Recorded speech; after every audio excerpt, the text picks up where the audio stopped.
right, we got everybody here. We'll go ahead and get started. Can you want to do the mission statement? Sure. All right, we'll get started with the pledges and the mission statement. Another pledge. Yeah. I pledge allegiance to the flag of the United States of America and to the republic for which it stands, one nation, under God, indivisible, with liberty and justice for all. Honor the Texas flag. I pledge allegiance to thee, Texas, one state, under God, one and indivisible. Sir. The board mission statement: through high expectations and equitable opportunity, TMISD will focus on the whole child by providing a safe environment and high-quality curriculum with diverse and enriching experiences. All right, do we have any public comment? All right, we'll get rocking and rolling here. So the first action item we have is consideration and approval of order authorizing the issuance of one or more series of districts unlimited tax school building bonds in the maximum amount of $140 million, leveling an ad valorem tax for the payment thereof, delegating the authority to district staff to approve and execute related documents and other matters in connection therewith. Mr. President, members of the board, we have two members of our team, one from our legal team and one from our financial advisors. If you'll introduce yourself and we'll move forward. Welcome. Good afternoon, good evening to everyone. My name is Lauren Ferrero, and I'm from McCall Parkerson Horton, and we serve as bond counsel to the district, and we previously assisted the district in its successful bond election. And so this is the first step after the bond election to go ahead and proceed with the method of sale that the district will undertake prospectively. So before you, you have an order authorizing the amount of bonds in which the board, of which the constituents approve up to the maximum amount. And what we're asking you to approve today is what's called a parameter order. Many of you are probably familiar with this type of sale from the past elections and the past sales that the district has conducted. You are going to authorize an amount not to exceed, which is equal to the voted authorization of $140 million. And then the district, in conjunction with the financial advisor, do you want to go ahead and introduce yourself? Sure. Eduardo Lopez, I'm here with Specialized Public Finance. I joined Mr. Quiroga's team about a year ago, and we represent the district as financial advisors. I think Lauren's done a very good job at summarizing our presentation here, but I can go over a little more if you all have any questions, concerns about it. I'm happy to answer any questions y'all may have. And so over the course of the next year, you have 12 months in which to act on this particular order. You can sell one or more series of bonds up to the total of $140 million, and you will be delegating to Mr. Van Nutry and Mr. Carroll in order to complete those sales. So I wanted to see if you had any questions about the process. In the past, this method has proved to be very successful to the district. In fact, your district staff has traveled to New York to sell these bonds in the past in order to get the best interest rates for the district and its taxpayers, and that's what we're asking you to do as well. Another thing that I'll point out here is that although the voters did approve the $140 million of bonds, based on the preliminary taxable appraised values, our analysis indicates that we can issue up to $103 million this August. That amount is not final yet. Once we get the certified appraised values at the end of July, we'll finalize those figures, we'll rerun the analysis, also take a look at the market conditions, and then we'll present a different and updated analysis to the board. And as a reminder, we're constrained by the Attorney General, who will only allow us at 50 cents, which you are all familiar with. I see nodding heads.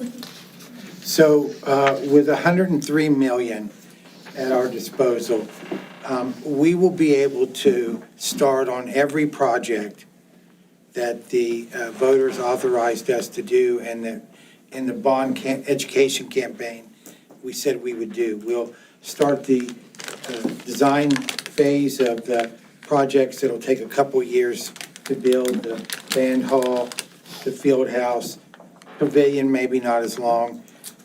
We'll start on the smaller projects, the sensory rooms at the campuses for SPED students. Obviously, We've already started on the roof at the high school. That was an emergency procurement.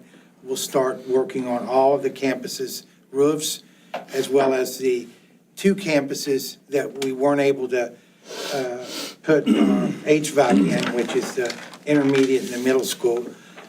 We'll start on the ag facility, every one of them. And then in year 2, we plan to sell the other 37 million and be able to finalize the Bond 26, which makes the Bond 26 program so much easier than 23 is we're not buying property.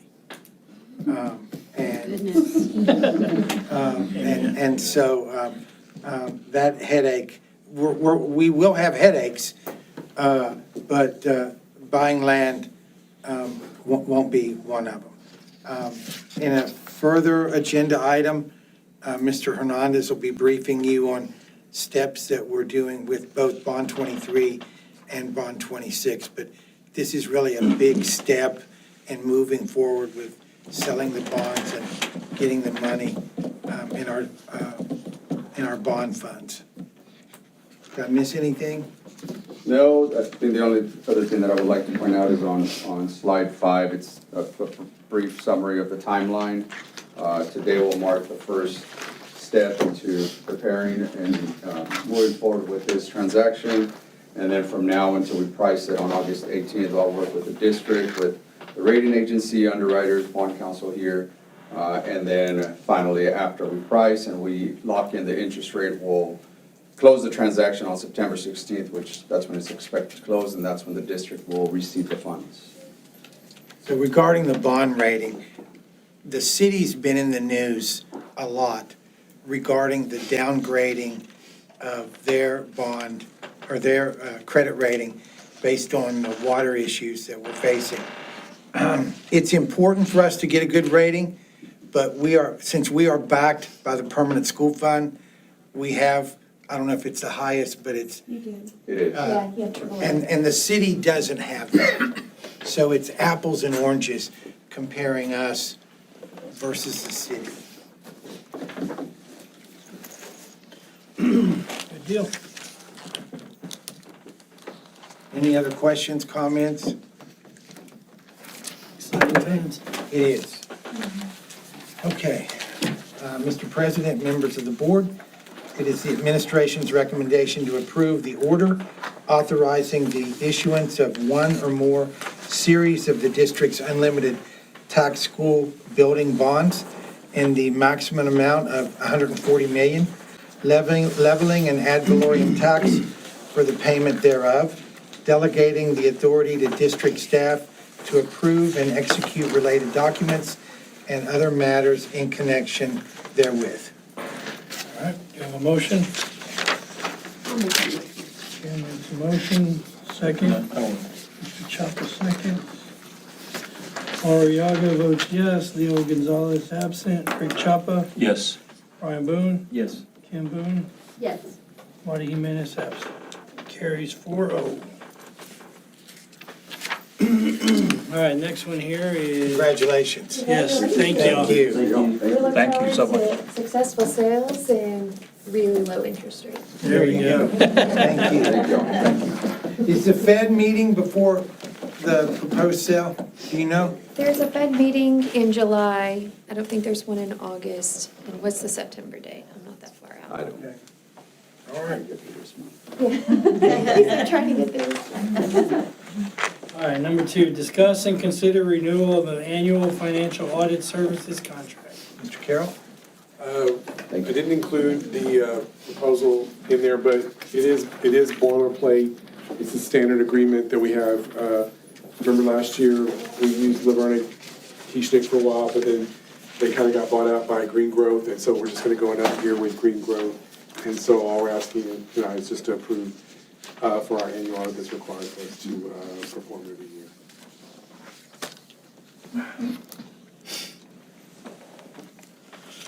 All right, any questions? President, members of the board, it is the administration's recommendation that the board approve the attached engagement letter from Green Growth CPAs for audit services for the fiscal year ending August 31st, 2026, in the amount of $41,242 as presented. We have a motion. I'll make that motion. I move that we approve Green Grove Audit Services. Okay. Second, Mr. Boone. Paul Riaga votes yes. Leo Gonzalez absent. Rick Chapa. Yes. Brian Boone. Yes. Kim Boone. Yes. Lonnie Man's absent. 4 ayes. All right. The next one here is report only. It's a preliminary budget update. Mr. Carroll? Emphasis on preliminary, very, very preliminary. Just to kind of keep going for next year, revenue assumptions, always try to be somewhat conservative. I plan on, once we tie down this year's ADA, I'll use that again for next year. The tax values, we got our preliminary values. It was less than a 1% increase, so we're going to stay steady on that. I always use a 98% tax collection rate. That has worked out pretty good. And just remember, we're in the middle of the biennium, so we're going to go into the second year that the legislature approved. There's affecting TM, there's just a few things that affect us that go into effect the second year of the biennium. Of course, talking about the revenues, one thing that I really use to look at next year is, well, how did we settle up this year and how did things look this year? Obviously, we're still, the first PEEM submission is due next week for the summer. That's where we're gonna finalize our ADA. We're doing things a little differently now. Used to, at the end of the year, we submitted the whole year ADA. Now with the new way, we submit every 6 weeks, the ADA already gets submitted to TA. They already have our first 5-6 weeks. I think they copied our 5-6 weeks now for the data, but once the final 6 weeks data gets submitted, we'll get a good idea. But we are still, the same thing, we're on a new system, so we're still looking at some of the numbers. Right now, I can tell you that the ESL bilingual dual language numbers are not picking up correctly. They're not getting reported to the state. I think we're coding them, but we don't have something in the system. It's not being sent to the state correctly. I'm gonna double check the early ed data. And then going the other way, we're showing really some significant increases in our special ed populations, in our resource and in our self-contained and even in our mainstream. So even bigger numbers are good, but obviously we're gonna check those and make sure those are accurate too. And it's looking really good on career and technology. Those numbers are significantly higher than they were the year before. But we just want to double check and make sure that that looks right. So once we get that first submission in next week, they'll have a better idea of if this is what actually happened this year. I can use that to project for next year and get a good handle on next year. And then, like I said, tax revenues, we're in a pretty good place with Flint Hills. They got their big tax break a couple of years ago. There's no big significant changes to their valuation, so they're gonna stay happy, so they won't be protesting. So no worries about Flint Hills. CC Polymers, still, just sitting there, but they still appear solvent. They're still paying their bills, which is very good. So hoping that will continue next year. And then, we got our preliminary values. Usually they're a little bit low when the certified values come in, but obviously, just like we talked about in calculating what our bond sale is going to be, when we get the certified values in July, that'll be the last figure that I use to see what next year is going to look like. And then, because we have very flat, no significant increase in tax values, no increase or decrease, I don't expect any more tax compression, meaning the M&O tax rate, I predict, will be identical to what it was last year. It's not going to change. And then, because the things that can affect it is our certified values that come in July. And then once we send that data to TA, they will determine whether we need to compress our tax rate anymore. I don't anticipate that. And then what we actually collect also has an impact, but obviously we don't know that until the next year. But those are still things that are up in the air and could más o menos could change, that could affect our tax rate. Revenue increases, the only thing that's affecting us next year is they are slightly increasing, they did increase significantly the special education weights for our funding, but they're also going to go up a very, very small amount again for the second year of the biennium, so it won't be a huge effect. And they're also increasing the teacher incentive allotment designations. They're going to go up a little bit, but not a significant amount. And then, obviously, we're getting funded for the biennium for the 2 years. We're still getting all the allotments that were given last year. The biggest one is the teacher retention allotment, which is where we get the $8,000 for our experienced teachers and the $4,000 for 3 to 4 years. So we will get that. That's the biggest allotment that we get. It's about $1.8 million is what we get for that funding. And then just a reminder, we took everybody off we did have teachers, librarians, counselors, and nurses on the teacher scale. We've taken everybody off the teacher scale, except librarians are still on the teacher scale, but everybody else is placed on the certified compensation pay grades. But let me ask this question. It's probably a Vanessa question. And it's budget neutral because we'll be reimbursed. Do we know approximately how many staff is going to be moving to the 4,000 and the 8,000 that weren't on it last year? I don't know it off the top of my head, but I mean, it's not a big, we had a really small, our teachers with less than 5 years' experience is very, very minimal. Okay. It might increase this year, but last year it was very minimal. I don't know the number, but I can tell you, I'm betting it was less than 10. It wasn't. And then, one thing too, I'm looking at this year, how this year's settling up, so I can see if there's any gaps in the budget, if there's anything that needs to be adjusted for next year, if I missed the mark this year. We did adopt a balanced budget, which was great. Like I said, we're verifying the total refined 88, but right now, we're gonna double check it, but right now, it's down about 20 from what I budgeted, which is what last year's number was. But we're still, and next week is the first submission.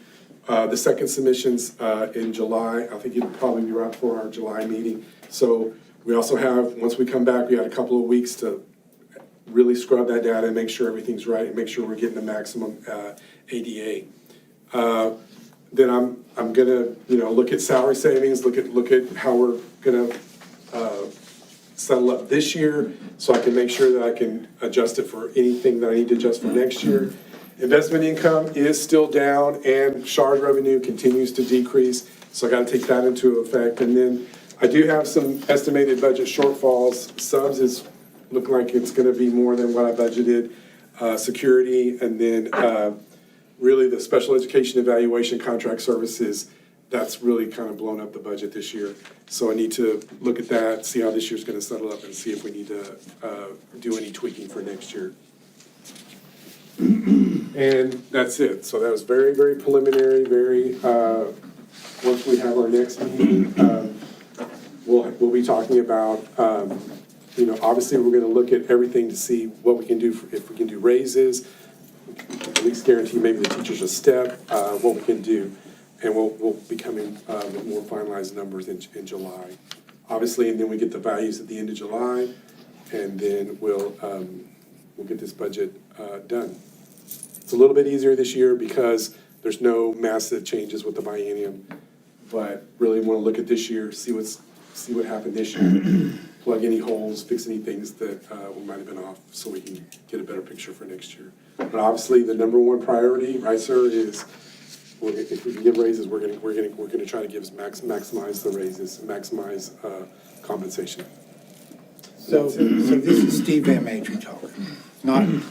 Don't hold Philip Carroll to it, because we come at things a little differently. He's a bean counter.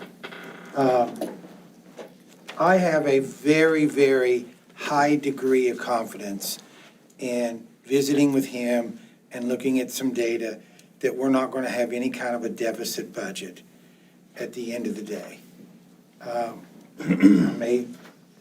I may have egg on my face when we get the audit, but I'm very optimistic about that. And that's a huge priority in balancing our budget, living within our means, understanding that there's just some things we can't control, but we try to. The second thing is, about half of our employees use our insurance. And those premiums have gone up. And that doesn't impact everybody, but it impacts a lot of our employees, and we recognize it. Now, there's obviously no way that our staff's going to see the compensation increases that they did last year, because those were, as many of our employees will tell me, well, we got the raise from the state, not from TMISD, and that's right. They came from the state, but a lot of the raises, the $8,000 range, the district budgeted that increase without any reimbursement allotment because it was the right thing to do. I'm optimistic, not as optimistic as I am about having a balanced budget, but as optimistic that we're going to be able to give some type of compensation increase to everyone. I don't know what that's going to look like, but I know that's the expectations that the board has, and we're going to work hard. We're going to ask a lot of people in this room to stop spending, and sometimes that's difficult to do because unlike more traditional budgets where when school starts, you're on a new budget, we have to do, 6 weeks of school with the current budget, and that's difficult. So what we ask, particularly our principals to do, is to only purchase things that we need to start school, bare minimum. And then wait till the new budget. Also, things that can be purchased out of bond funds, we want to utilize that. But that's, have I said anything that makes you real uncomfortable? Not yet, no. Not yet. But I wanted to give you my interpretation of Philip's. I'm telling you, Philip Carroll's the best in the business. He's the best fiscal person I've ever had the opportunity to work with. Puts in crazy hours here at the school district. We're lucky to have him. I agree with that. I'm glad you Any other mentioned, questions? Any other questions? well, just a comment, I'm glad that you mentioned teacher insurance. That is important. It is very important. What we hope we can do along with compensation for our teachers, that's important. And I'm glad that we did what was right with those numbers that came from the state last year, because sitting in SLI this week, I learned that not all districts did that, and they kept the money to just be able to, function. So, Yeah, every district does ultimately what's in their best interest, and not all districts look alike. But I think going from a $3.8 million deficit, which wasn't that long ago, and I think Mr. Chapa, I think that was the primary reason that you wanted to be on this board. Correct. Fund balance. Yeah. It's crucial, it's important. I never want to be in a situation where we're circling the drain, like they say. That should never happen. We should not be in that situation where we are praying that nothing breaks, that nothing happens, because we don't have the funds, So hopefully we will have, at least, 2 to 3 months operating, and hopefully slowly we can build it up. That one district had, $500? Yes, $500. Can you Tough. imagine that? Tough. Okay, thank you, Philip.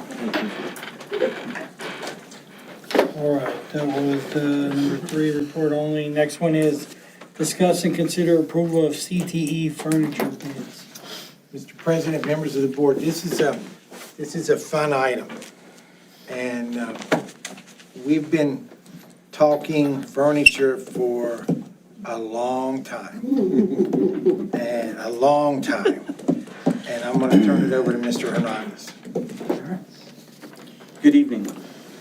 We've reached the point in the timeline of CTE construction where we need to go ahead and get the furniture ordered so that when we open up, we'll have all the furniture in there.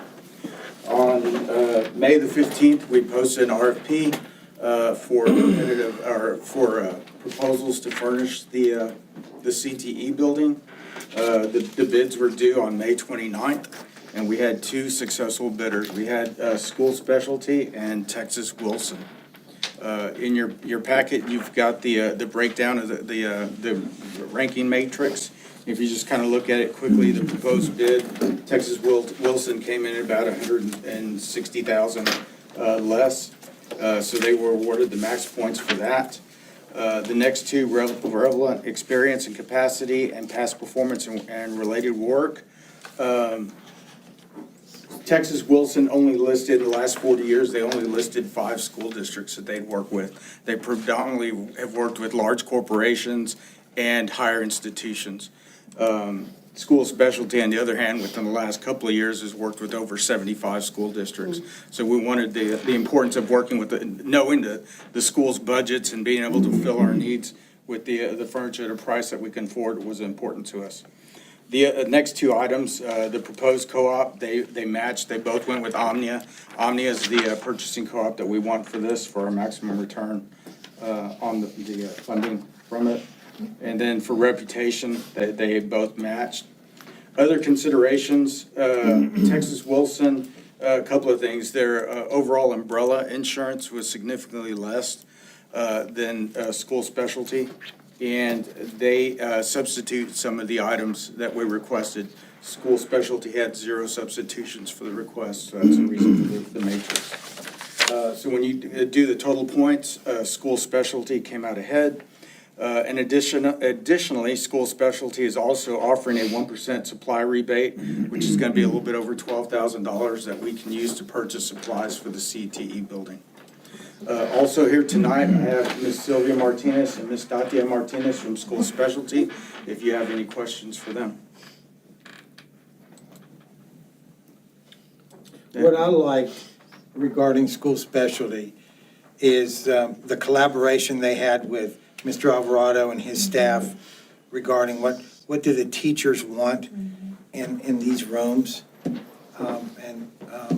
Without knowing they were going to get the bid, they worked with us, and I appreciate that.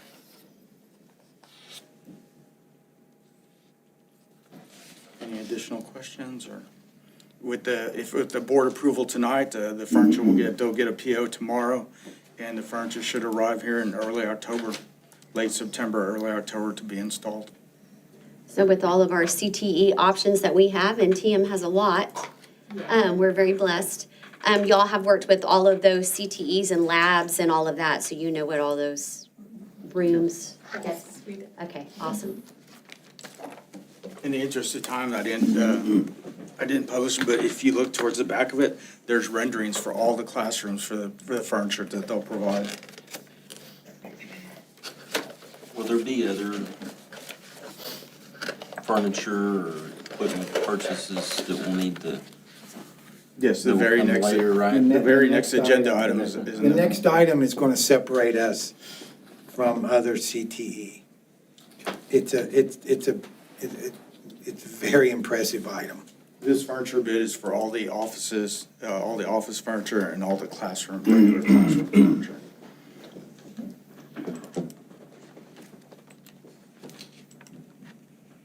Question? Mr. President, members of the board, it is the administration's recommendation that the board approve the cooperative Omnia purchase of furniture for the CTE building through School Specialty for a total of $1,250,000 $288,105.34. All right, have a motion? I'll make that motion as presented. Second. I'll second it. Chapa. Paul Riaga votes yes. Leo Gonzalez absent. Rick Chapa. Yes. Brian Boone. Yes. Kim Boone. Yes. Monty Jimenez absent. Awesome. Congratulations. Congratulations. All right. Huh? I said I'm proud of them. Next item here is discuss and consider approval of CTE Industrial Mechanics Lab equipment bids. Mr. President, members of the board, Mr. Alvarado, if you could come up and join Mr. Hernandez. This is a really exciting purchase for our CTE building and our kids. And Gabe, you want to kick it off? Sure. Before we started the CTE building, we felt that the biggest need for our kids, considering how close we are to the energy resources here, we've got, several refineries, we've got wind turbines, we've got electrical, everything, yet there is not a single program that we know of in our area that hits all that in one shot. So reason being is, we're about to find out. Basically, what we've done, or what we went to Coastal Bend College. They have a lab there on the Alice campus that has the trainers for everything. Electrical, wind turbine, hydraulics, almost every single piece of equipment you might find in a refinery or in the energy position, electrical, so on and so forth. And we're gonna buy that entire lab, just exactly as it is in Coastal Bend College, and put it into the new industrial mechanics room in the CTE building. So what do our kids walk away with? Well, they can either walk away with a level 1 certificate, which gives them basic electrical, basic mnemonics, and basic electrical and wind turbine. So the hope, though, is that they're able to get their complete associates in that program, in which they'll get somewhere around 11 micro-credentials that allows them to work anywhere they want in the energy industry. And there's no school that even comes close to having that. So what we'll do is, the way the classes will work, start their freshman year, and then it is pretty much an online program, and then Coastal Bend College sends their professor in, and they work on the actual trainers when the professor's there. Hopefully, a couple of years from now, once that we get to like probably year 2, we'll be able to hire our own person. It's just not cost effective to do it for just one semester, or one class, 1 year. Besides, we have to advertise it now that we're gonna get it. It'll be, I'd say, our kids will be, leaving here be able to make $30-40 an hour easily. If you're willing to climb up on the type of a wind turbine, I'm not, but if you are, then it's a lot more. But it'll be something extraordinary for our kids. Patrick, you wanna talk about price? This is, a little bit about the equipment. It's very specific equipment. It's manufactured through Armatrol. It's a sole source vendor in Texas, so we had to reach out to Tech Labs to get this quote. They're providing a TIPS quote, so this is through a purchasing co-op also. This equipment is very specific. It will, for training our students in electrical, specializing in wind turbines and solar power, and then also for hydraulics and fluid transfer is the equipment. It also comes, the price also includes a 1 year for access to their digital libraries so that they can access the software and programs for the curriculum on this. So we're looking at about $470,000 for this equipment. Again, very specific equipment for this training. But it'll set us apart, as Mr. Van Mater said, it will set us apart from all the other programs. I think more importantly, though, when a kid finishes their program, then they're good for life. I mean, they're gonna be just fine. Yeah, that's important, having our kids job ready, when they walk out the door. And that may not be the end of where they, but at least they got a starting place and they can go out and start making money and start their pathway to a career, so that's important. But you mentioned the digital library, and we get 1 year? 1 year. And then 12 what months. about after that? We'd have to resubscribe yearly. And that fee is, at this time, the yearly fee is $4,310. Last page. Yes. So I see it says installation and orientation. Who's going to move all this equipment? It's going brand new. It's going brand new into the building. Oh, okay. Yeah, we haven't gotten it yet. So it'll come in, We'll Okay. install it, Okay. and then they'll already give us training. gotten the tables for it to go on there. Okay, cool. What's the lead time on this? The same thing, if we purchase now, it'll schedule to be here in October, early October. And the kids will start this program when? We'll be able to start in January. So the level 1 certificate is only a 3-semester course, 3 semesters. So if, we can get even a sophomore ready to go and, a junior ready to go, the associates, of course, is gonna take probably about 3 years, just because of, kids got other things to do, band and everything else. It's gonna be hard to fit all of that in their schedule. For a freshman, an associates, applied associates won't be a problem. They'll be able to, finish and be job ready with those 11 micro credentials, and they'll be good to go. Coastal Bend's gonna teach it? Yeah, yes. This is impressive when you see names like Allen Bradley and PLC, and that is true industry, direct industry stuff, so that's impressive. I don't know, I'm not familiar with those. Yeah, we use those in the refinery. Allen Bradley's a major, compressors. So they were to, the way from what the Coastal Bend is, they'll come up and put a problem into it, and the kids will have to problem solve their way out of Yeah, so it. this is like logic stuff too. This isn't just mechanical. Yes. This is like logic, first out, what shut it down, how do you, Yeah. that's impressive. Yeah, these kids will definitely be a step ahead of everybody else. That's the goal. It's exciting, Very exciting. very exciting. And it will be our number one, like when we talked to kids at the beginning, I want the job that pays the most, so this will. Instrument techs right now are making anywhere from $60 to $80 an hour. Master Metals, right? Yeah, Monster Man. That's good stuff, very impressive. Okay. Any Any other questions, comments? Okay, Mr. President, members of the board, it is the administration's recommendation that the board approve the cooperative TIPS purchase of Amatrol lab equipment, tools, online curriculum, installation, training, and freight for a total of $473,110. All right, we have a motion. I'll make the motion that the board approve the cooperative TIPS purchase of Amatrol lab equipment, tools, online curriculum, installation, training, and freight for a total of $473,110. All right, second. Second. Mr. Chapa, second. Pariaga votes yes. Leo Gonzalez absent. Rick Chapa. Yes. Brian Boone. Yes. Kim Boone. Yes. Monty Jimenez absent. And I will reiterate, both items, 4, the CT furniture, and 5, the industrial mechanics lab, are funded by Bond 23. Awesome. Again, this is another sign of, which impresses me about everybody in this room.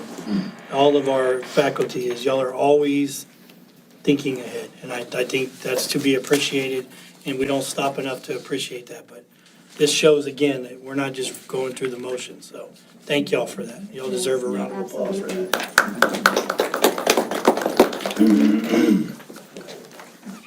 Next one here is discuss and consider bus purchases through cooperative quote by board number 722-23. Mr. President, members of the board, this purchase is part of Bond 26. And we're able to do this and reimburse based on the election order that you previously did. Mr. Hernandez? You may recall that this handout I did at the April board meeting, and it showed to be compliant in 2029 with the seatbelts, we need to purchase 19 buses. And with Bond 2026, we want to break that purchase up. And in 2026, we'd like to purchase 6 of those buses. I'm requesting that we get 5 regular ed buses and 1 special needs bus. We're going through a buy board. We're going through all the co-ops tonight. We're going to use a buy board quote with Thomas Bus to purchase these 6 buses. They will What's the delivery anticipated? Again, if we can get a PO tomorrow, which Philip assures me we can if the board approves, we will probably have the, about 4 of the buses by the end of July, 1st of August. Because I know we struggle with AC Yes. up until probably Halloween. So quicker we can get them, the better. Yes. As soon as I get the PO tomorrow, I'll get a definite So we have time. 19 routes, correct? With special ed, yes. And so we purchased 4 buses with 23 money?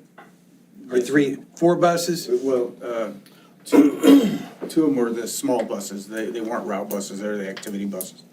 So 2 regular and 2, and now we're purchasing 6.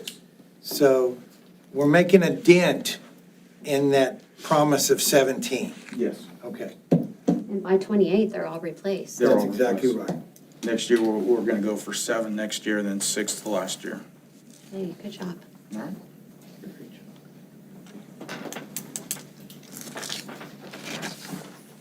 All right, any other questions?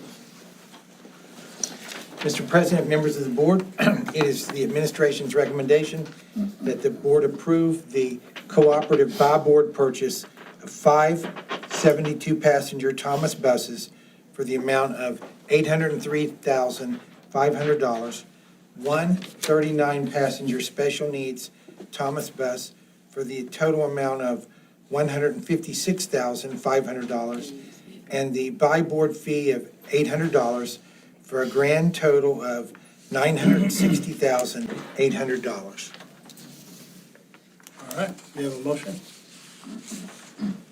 I'll make the motion that we approve the cooperative buy board purchase of 5 72-passenger Thomas buses for a total amount of $803,500.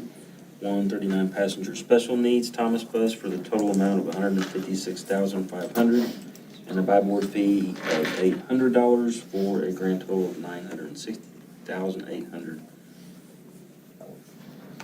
Second that. Chopper seconds. Ariaga votes yes. Leo Gonzalez absent. Rick Chopper. Yes. Brian Boone. Yes. Kim Boone. Yes. Marty Jimenez absent. All right. Thank you. Thank you. Next one here is for first reading only, discuss and consider revisions to DEC logo. Mr. President, members of the board, this has been a lengthy process of discussions with the executive team on 3 policies that we felt needed taken to the board and given an explanation of why we think it's in the district's best interest to change it as they are currently written. I'll let Ms. Riggs take it from here.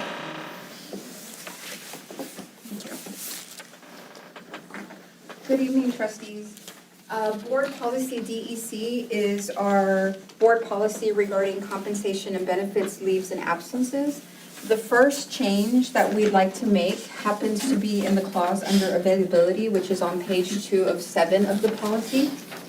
Currently, policy states that at the beginning of the school year, our employees are fronted 5 days of state leave, which is required by law. And then our local policy says that we front them 5 days of local leave as well. So on day 1, when an employee starts, or even if they don't start, they have 10 days of leave that they're able to utilize. We would like to change policy that states our local, to make changes to our local leave. And really, we're not taking away any leave, it's just a matter of timing. We'd like to make our local leave available when our employees have worked 1 full day in their positions. And the reason for that is we've had occasions where we've onboarded employees, they have access to their 10 days, or for whatever reason for another, they never start. And then they end up resigning. And so we have now paid them for 10 days, and we're not able to recuperate any of the days that we fronted them. And we feel, as the fiscal stewards of the district, that we need to find a balance as to how we can give our employees their benefit, but at the same time, make sure that we're protecting the district's assets. So that is the first change that we are requesting is the availability of the leave. So let's take this and discuss it a little bit. They'll still get 5 days from the state, even if they don't work any. Right now, they get 10. They get 5 local and 5 state. But there has been, not a lot, but enough to get our attention of people that have gotten the benefit and hadn't come back to work. The other variable that I want you to, for full transparency, is the issue that, even though I'm going to make the recommendation, it bothers me that we could have a female or male on maternity leave, and they have the baby this time of year, and they're out of sick days for whatever reason. They're only going to get 5 days of leave versus 10 if we change the policy. And I want to make you aware of that. It still is not going to change my recommendation, and you have the autonomy to do what you think's in the best, but I wanted you to consider that. Did I get that right? Yes, sir. Okay. You can't build language that avoids that?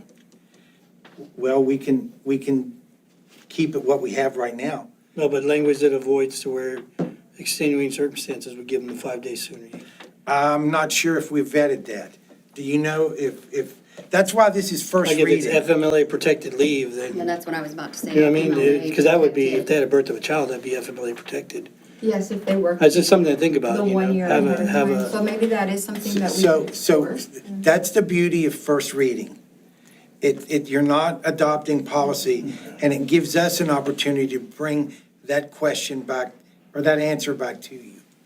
Yeah, no, if someone's on FMLA, I don't think that they should have to come, well, first of all, if they're on FMLA, they're unable to come and fulfill that 1 day, right? Because they're not even released to come back to fulfill that 1 day. So then the variable would be if they're on either intermittent or FMLA leave, then the 5 days would be fronted to them.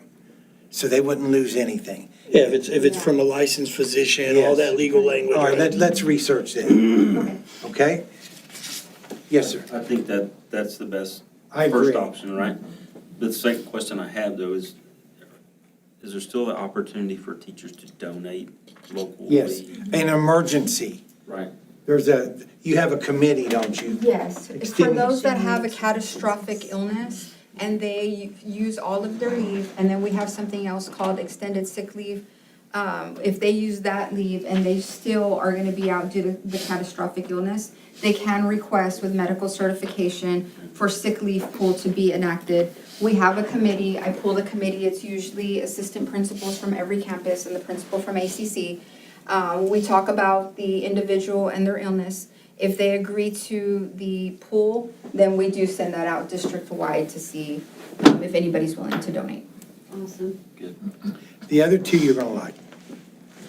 Not that you don't like this one, but it's much more employer-friendly. Yes, the next one is under medical certification.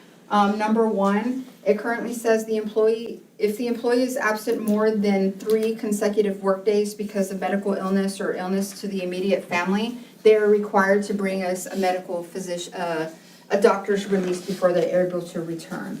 We're gonna be a little bit more flexible, and we're gonna extend that to 5 days. They can be out 5 days before we ask for medical certification in order for them to return. And the thought process behind that one? So one of the things that is really hard for us is when somebody has a death in the family. And it also kind of goes in line with the next policy that we're changing, which is discretionary leave. So if they have a death and they're out for more than 3 days of personal, our current policy says that you get docked regardless of your leave status. And we Okay, so do- this is tying bereavement leave into this too. It Okay. kind of, we're looking at, That we're makes kind of sense. looking at. I have a very difficult time asking someone who's lost their spouse Oh, yeah, or kid, hey, we're gonna dock you 2 days, because, I mean, a week is still a short time. Again, I would look into language that separates, because you're talking medical leave, right? So that means they're sick as opposed to they're Well- leaving for bereavement. Correct. We also have some that they get the flu or what have you, and sometimes just 3 days isn't enough. And so it is hard for them to go to the doctor, they'll get the excuse, and then they just don't get better. So then they're out again, so then we're requesting more leave. So we just feel the 5 days in general for medical, but we're also thinking of that bereavement piece. It's just better for our employees than the 3 days. So that's the reason we're making that Sounds request. good. Sometimes you can't even get into the doctor within 3 days. Yeah, that's true. These days. We all, Ms. Riggs also took the time to see what our neighbors are doing, and we're consistent with their policies. Yes. And then the last change has to do with discretionary use. So for our personal leave, like I mentioned earlier, our board policy currently says discretionary use of state personal leave shall not exceed 3 consecutive workdays. This is a policy that we follow with fidelity. It's not a very popular one. So if you're out for more than 3 days for personal, like I mentioned earlier, regardless if you have leave balances, whether local or state, after the 3rd day, you get docked. So we have allowed employees to be out 5 days. They're paid and they're able to use their leave for the first 3 days if they have leave available. But the next 2 days, they're docked their daily rate. And so the change that we're proposing is that we add a clause at the end of that that says unless the superintendent grants an exception based on the factors considered by the employee's supervisor. So in this manner, the employee can request an exception from Mr. Van Matry, and he can look at the impact on district operations, whether we're able to get a sub, different things like that, to determine if on a case-by-case basis, he can make an exception to the rule, so that our employees can use their leave. This won't be in any situation where we give leave to our employees have to have the leave, but at least it'll allow them to use their leave. I appreciate that because, one, it allows your discretion. I mean, not everything is always black and white. You got a grandchild being born in Washington State. Sure. We're not going to keep, That's right. I like the flexibility. And then I just know most teachers end up, when they retire, they have so much sick leave that they never use, because most of our teachers do come to work and they just don't use their sick leave. So I appreciate that. Yeah, these are all good. I mean, employees are our most important thing, right? Absolutely. So they're the biggest factor Giving them- outside of parents. giving them the, some benefits when you can is always good. So we'll bring it back, and we'll research number 1, and we'll go from there. Think so. Thank you. Great job.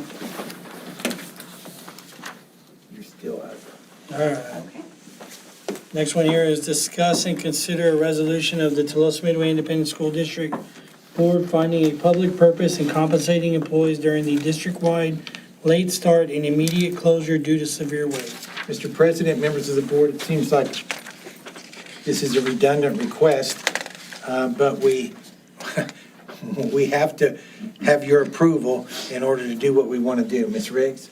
So, yes, this is a housekeeping item. That last week of school, we had a lot of rain. As a result, on that Wednesday before graduation, we had to, in the best interest of our district, do a delayed start of 2 hours.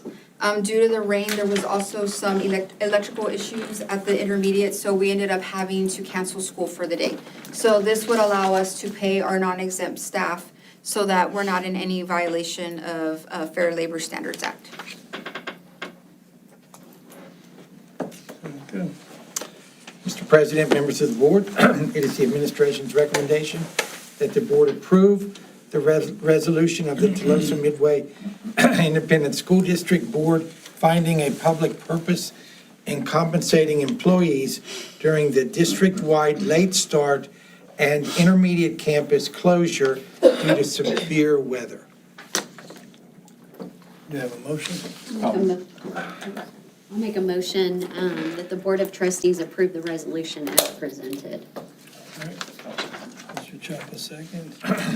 Paul Ariago, yes. Leo Gonzalez, absent. Rick Chapa, Yes. Brian Boone, Yes. Kim Boone, Lonnie Jimenez, absent. Carried. All right, next one here. Oh, read the resolution.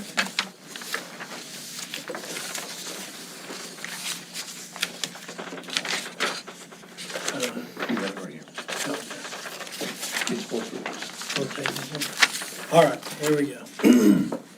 Resolution of the Tolosa Midway Independent School District Board finding a public purpose in compensating employees during the district-wide late start and immediate closure due to severe weather. Whereas Tolosa Midway Independent School District is a public school located in Corpus Christi, Nueces County, Texas, and whereas on May 20th, 2026, due to safety concerns related to severe weather conditions, district administration implemented a 2-hour delayed start to allow for safer travel conditions for students and staff. Furthermore, due to the loss of electricity at the intermediate campus, the campus was closed for the day. Whereas Tolosa Midway ISD Board Policy DEA Local allows all regular employees to be paid for their regular duty scheduled if the board adopts a resolution or takes other action establishing such purpose and parameters. And whereas the district's Board of Trustees is authorized by Texas Education Code Section 45105 to expend funds to the district for purposes necessary in the conduct of public schools as determined by the board, and will maintain sufficient control over expenditures to ensure public purpose is accomplished. And whereas the board finds that paying the salary of personnel during the district-wide delayed start is necessary to maintain morale among district's workforce, to reduce employee turnover, encourage the safety of all employees and their children, and fair treatment of employees who could not arrive to work on time due to the affected school operations associated with the anticipated icy travel conditions, to avoid the unnecessary expenditures associated with the payment of overtime, should non-exempt employees be asked to make up the missed hours and to reduce administrative costs. And whereas the board finds that the use of public funds to pay salary of personnel during the district-wide delay and immediate closure on May 20, 2026 serves a substantial public purpose. Now therefore be it resolved that all of the above recitals are adopted as findings of fact and are incorporated into made part of this resolution for all purposes. Tolosa Midway ISD shall pay all applicable employees who were unable to arrive on time, and all employees located in the intermediate who were unable to work due to electrical issues on May 20th, 2026. Tolosa Midway shall pay all non-exempt employees for the hours they would have worked due to the decision to delay the start of the district or due to the intermediate campus closure due to severe weather. The Board of Trustees hereby determines these payments serve public purpose, retain sufficient control over expenditures to ensure public purpose is served, and finds the district will receive a return benefit. Be it further resolved that the superintendent of schools is authorized by this board to take such further actions necessary and appropriate to implement the intent of this resolution without further bond action. Approved, passed on this 15th day of June by the Tolosa Midway Independent School District. One question I have reading this. It's icy. Huh? The icy part. Yeah, I saw the icy part, it should say wet conditions, but when it says here, be paid if the board adopts a resolution or takes other action establishing such a purpose or parameters, is there some way we could make this to where you don't have to adopt a resolution I would every time? hope so, but I don't know. Something to ask the Vanessa's the one I that, will get with legal to, because it says we adopt a resolution or we take other action establishing a purpose and parameters, so maybe we can have a policy that has this in there. I'll be all for that. yes. Yeah. Yes. Just something to think It about. sounds like it's something where we bring it to the board one time, maybe like Good at the catch. beginning of the year. Yes. Yeah, and the IC needs to be changed to severe weather travel conditions. All right, good job. That it? That's it, okay.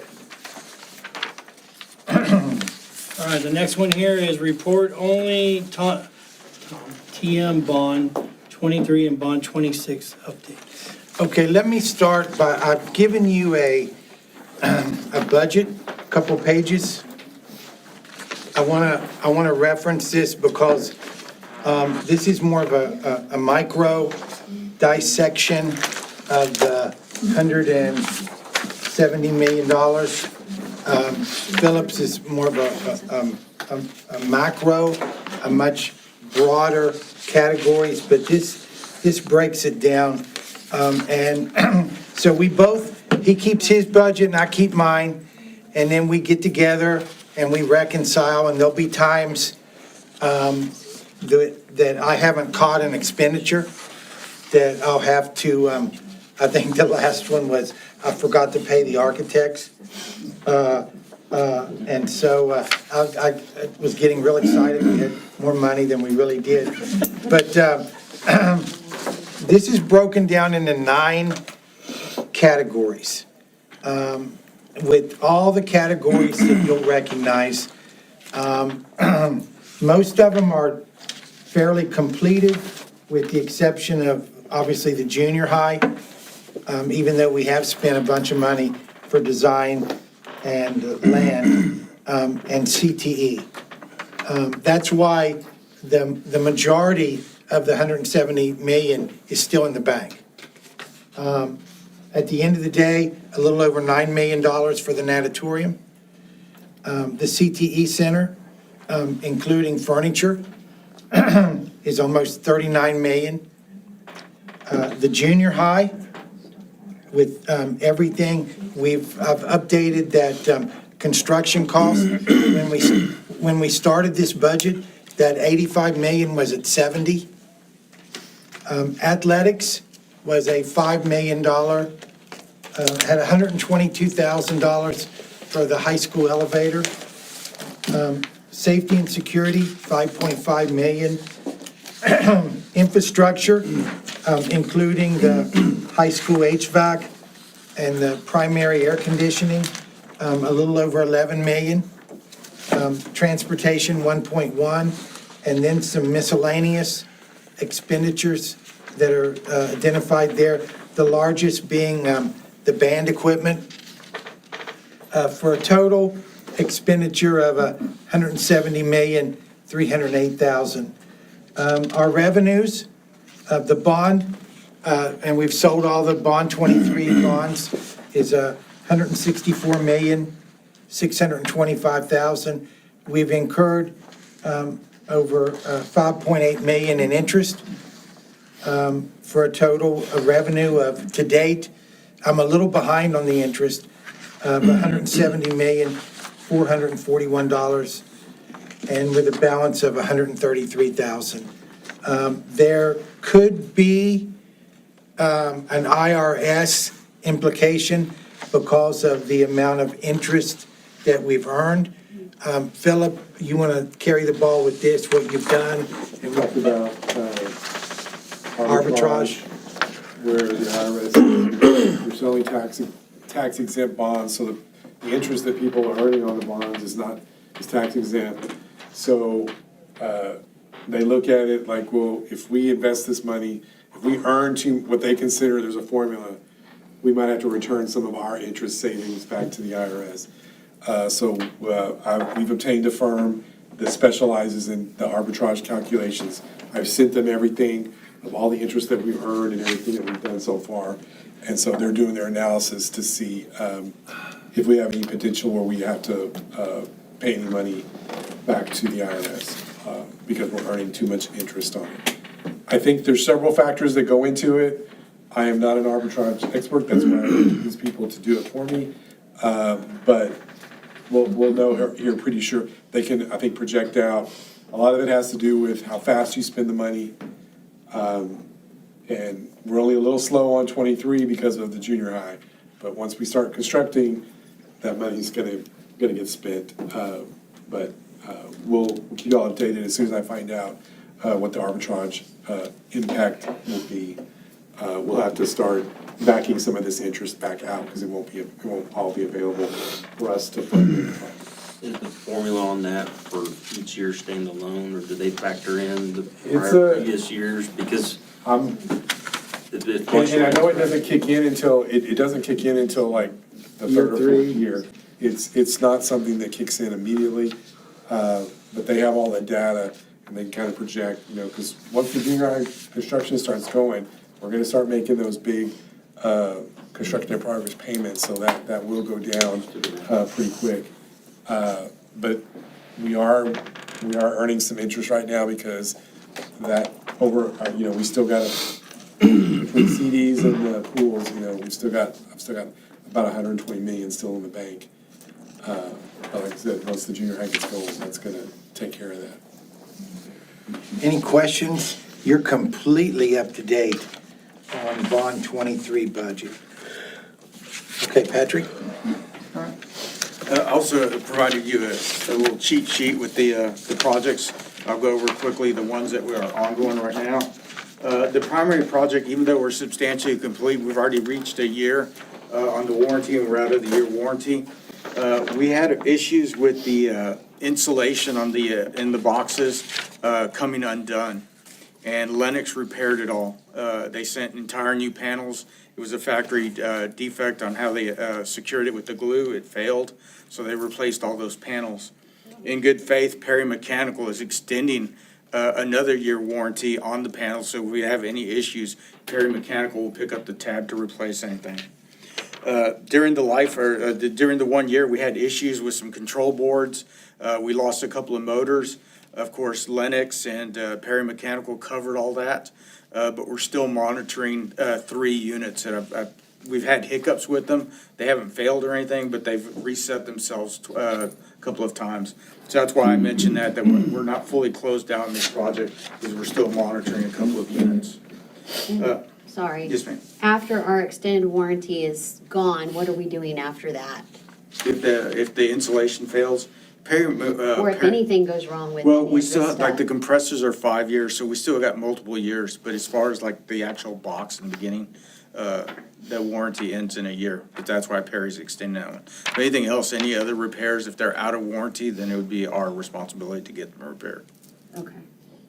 And just based on the issues that we had with Lennox, I got with our team, our architect, our mechanical company, and we don't think we're gonna go with Lennox. As we replace the units, we're probably gonna look at a different package unit. Well, I think one of the big issues is because we're going to be, at the end of the day, we're going to be in a really good place. But we have to do everything possible to stay in a really good place. Yeah, that's what I was thinking. And that means being proactive with routine maintenance and building in a budget to where we don't get in a position where we have so much deferred maintenance that we have to look at another bond, because we don't want to do that. We can't do that. We can't do that right We now. can't do that.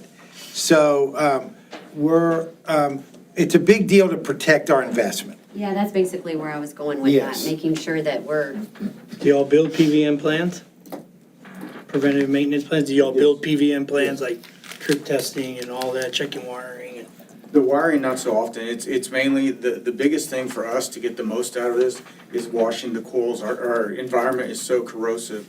So yearly cleaning of the coils, it gets the most life out of it. And of course, checking, we have a company we paid to get the filters. And while they're doing filters, they do inspections on the belts, and they report to us if there's any loose belts, anything out of the ordinary, they'll report to us. In addition to, right now, we currently don't have anyone at HVAC. We just lost our HVAC guy, but we're looking to get 2 people on board. Do you have any systems that have like 2 motors? Like you know what I'm saying, like you switch motors and So like the. don't run one to failure, you run one for So 6 like months, the switch. The chiller number 1 has 2 compressors, and then the multi-stage units, and they're sequenced to alternate so that they're live. They stay within a couple of hours of each other running, so you don't run one completely dead. So I guess spend a dime to save a dollar. Yeah. Don't pinch pennies to spend Correct. dollars. Correct. All right. Good questions. The high school HVAC project, CHS has about 2 more weeks to replace the air handlers. I think we have 10 left to replace. They were scheduled to replace 5 this week, but because of the weather, they called last Friday and canceled the crane for this week, so they'll resume progress on lifting units next week. Currently, they're up there, of course, when it's not raining, they're up there working. As when they connect the new air handlers, they're connected with temporary piping, flex piping. So they'll go up there this week when it stops raining, they can the hard pipe and start insulating the pipe, start running the control systems and everything, so there's plenty of work for them to do. Ideally, we'll have all the units installed probably by the end of June. All the units will be on the roof. As far as getting the controls and everything, it'll probably be closer to August before we complete all the testing and balancing and get all the controls certified and everything with the high school HVAC project. The natatorium modernization, it is substantially complete. They're working on a couple of key things right now. They're working on the testing and balancing of the HVAC, and then they're commissioning all our equipment, the pool heater, the filters, all the pumps, the motors. They're commissioning those. We have a third party that comes in and inspects them and makes sure that they're all performing as they need to. Ribbon cutting is July 22nd. The paddock bench is a system where it removes the chloramines, the corrosive chemicals that come off the natatorium. The chloramines hang out about a foot off the water, and the paddock system is a vent system that will suck those out and throw them outside to minimize corrosion inside the natatorium. EMA was the mechanical company that designed the paddock system for our facility, and once they started installing it, Coach Alanis, give her credit, said that was a bad design because it had too much ductwork that could be hit by the students, and she didn't want the students to get hurt, and she didn't want the system to get damaged. EMA came and looked at it, and I found out that this morning, that they're eating the cost of the redesign, and they're redoing it, because they absolutely agree with Coach. So I'm glad Coach caught that for us. All right, so they're moving along with that. The roof crossover, top crossover ladder is, they're still waiting on that to install. So we installed that new, we made a new, added to the building for the mechanical room that houses the HVAC. And there's a roof hatch in there, so there's a ladder now that you can go and get on the roof of that. And then there's gonna be another ladder that extends from the roof of the mechanical building to the top of the natatorium. Because previously, we had to take a 30-foot extension ladder, lean it against the side of the building and crawl up there. And I didn't have very many volunteers to crawl up that ladder. So now we'll have a safe way to get up on roof and inspect the roof once we get that ladder installed. The PA sound system, it was received back in October, and it's been sitting in a box since then. When they went to install it 2 weeks ago, we found out that it had a programming defect. They had to ship it back to the company, get it reprogrammed, so we're looking at about 4 weeks before we get the sound system, PA system back, and it'll be fully installed. And then it's just a little bit cleaning up outside. We're gonna put fences around the air conditioning cooling coils, make sure, the kids can't get in there, anyone can't get in there and damage or hurt themselves because it's high voltage in there. So we'll get that fenced off. So very close to finishing up the natatorium. Moving on to the CTE building, work is continuing. It's moving along quickly. We've got, the space has already been conditioned for about 2 weeks now. This past week, AEP completed the transformer setup, and we're ready to turn the power on. They've already set the bill up, or the account, and everything's set up. But right now, they haven't turned it on because they're finishing up a lot of electrical work, and it's not safe for them to energize the power. But when they've got everything tested and ready, we'll just flip the switch and we'll go on to the power. Right now, substantial completion is scheduled for September the 25th. With the approval tonight of the furniture and the equipment, it's scheduled, it should arrive and will be installed in October. And then November 3rd is the first day of student instruction in the new facility, the day when we come back from the October intercession, is when we hope to move in there. In your addition to your packet, there's a couple of pictures of the CTE building in there from today. The first picture is the exhibition hall. And you can see it's going to be a beautiful facility. In there, you can see the overhang for the robotics and the drone facility. Second page is a picture of one of the gang restrooms. Beautiful tile, beautiful lighting.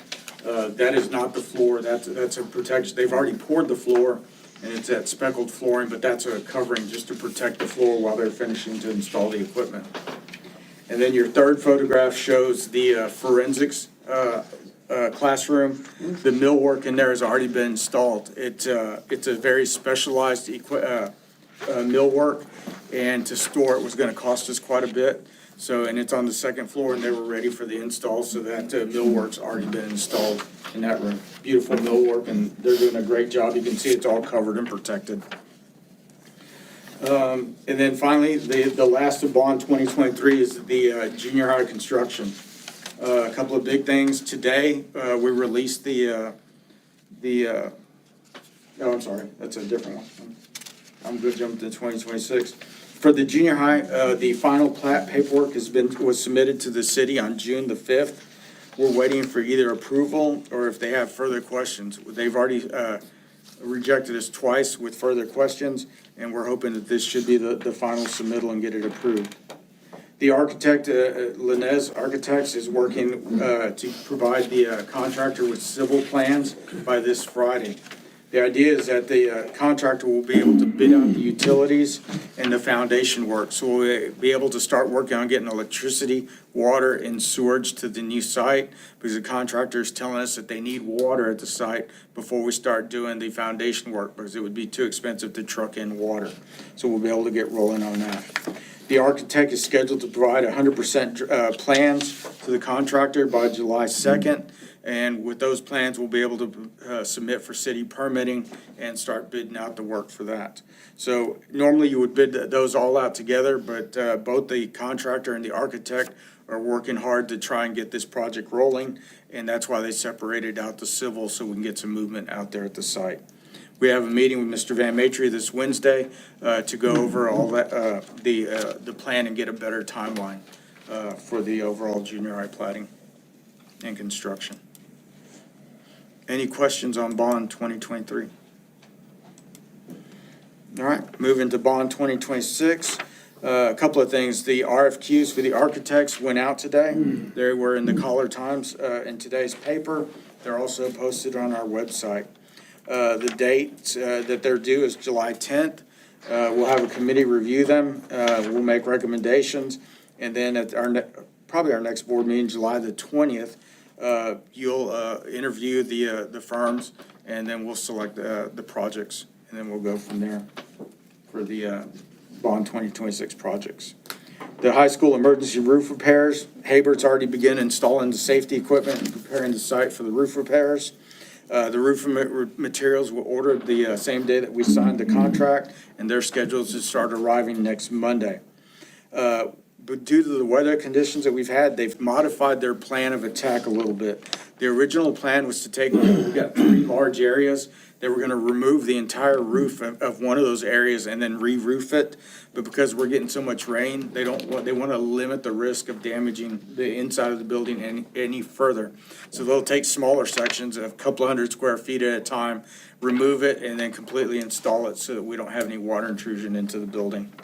If for some reason we go into a dry spell, then they can go back to their plan. But with the forecast we have right now, they're just doing that out of abundance of precaution.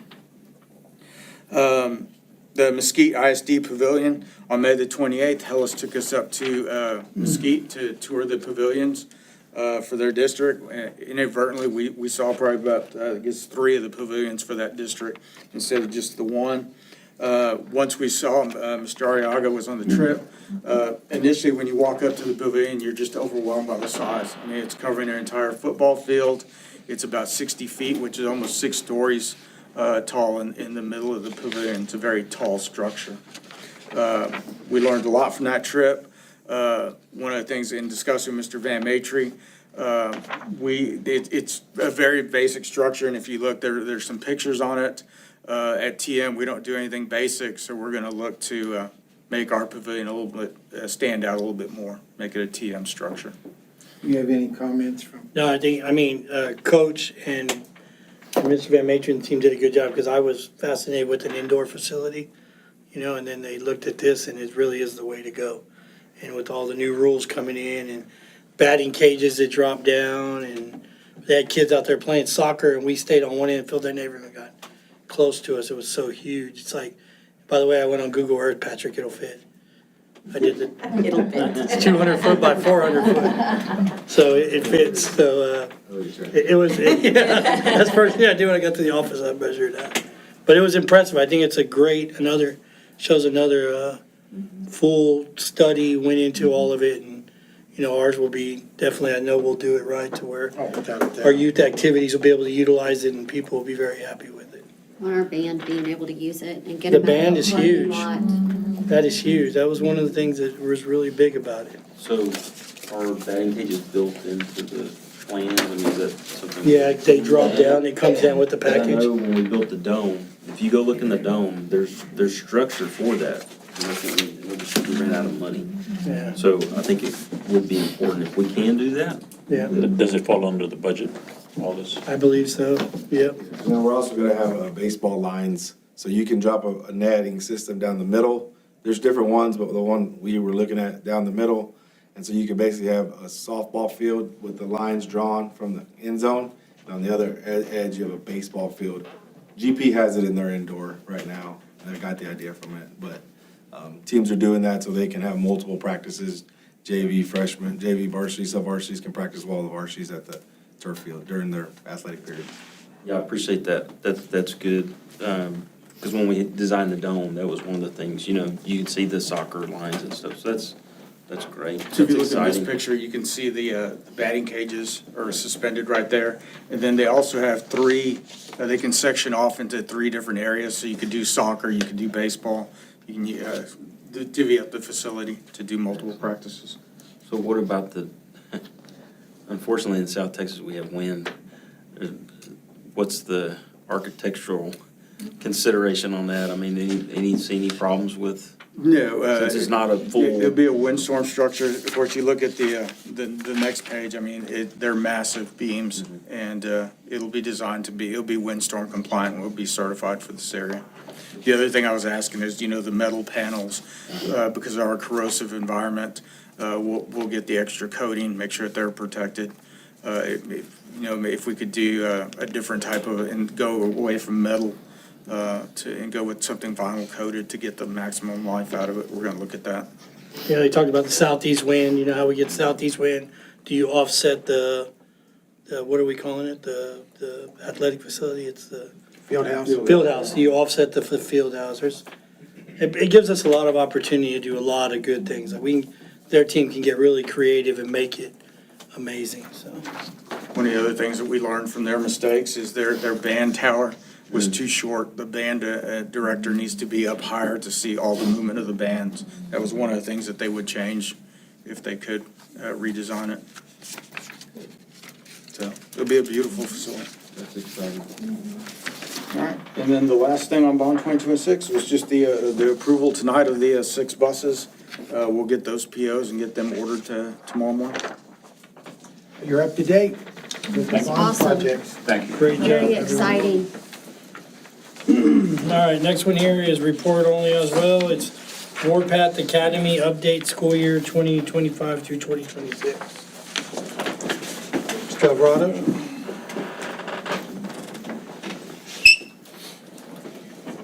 Ms. Arias?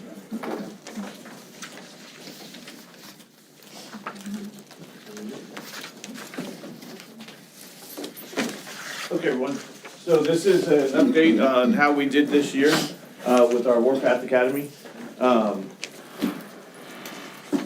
we have our current IHG partners. If you remember, we used Texas A&M University Kingsville for our Core 42, Coastal Bend College for most of our CTE, and Del Mar College for our medical.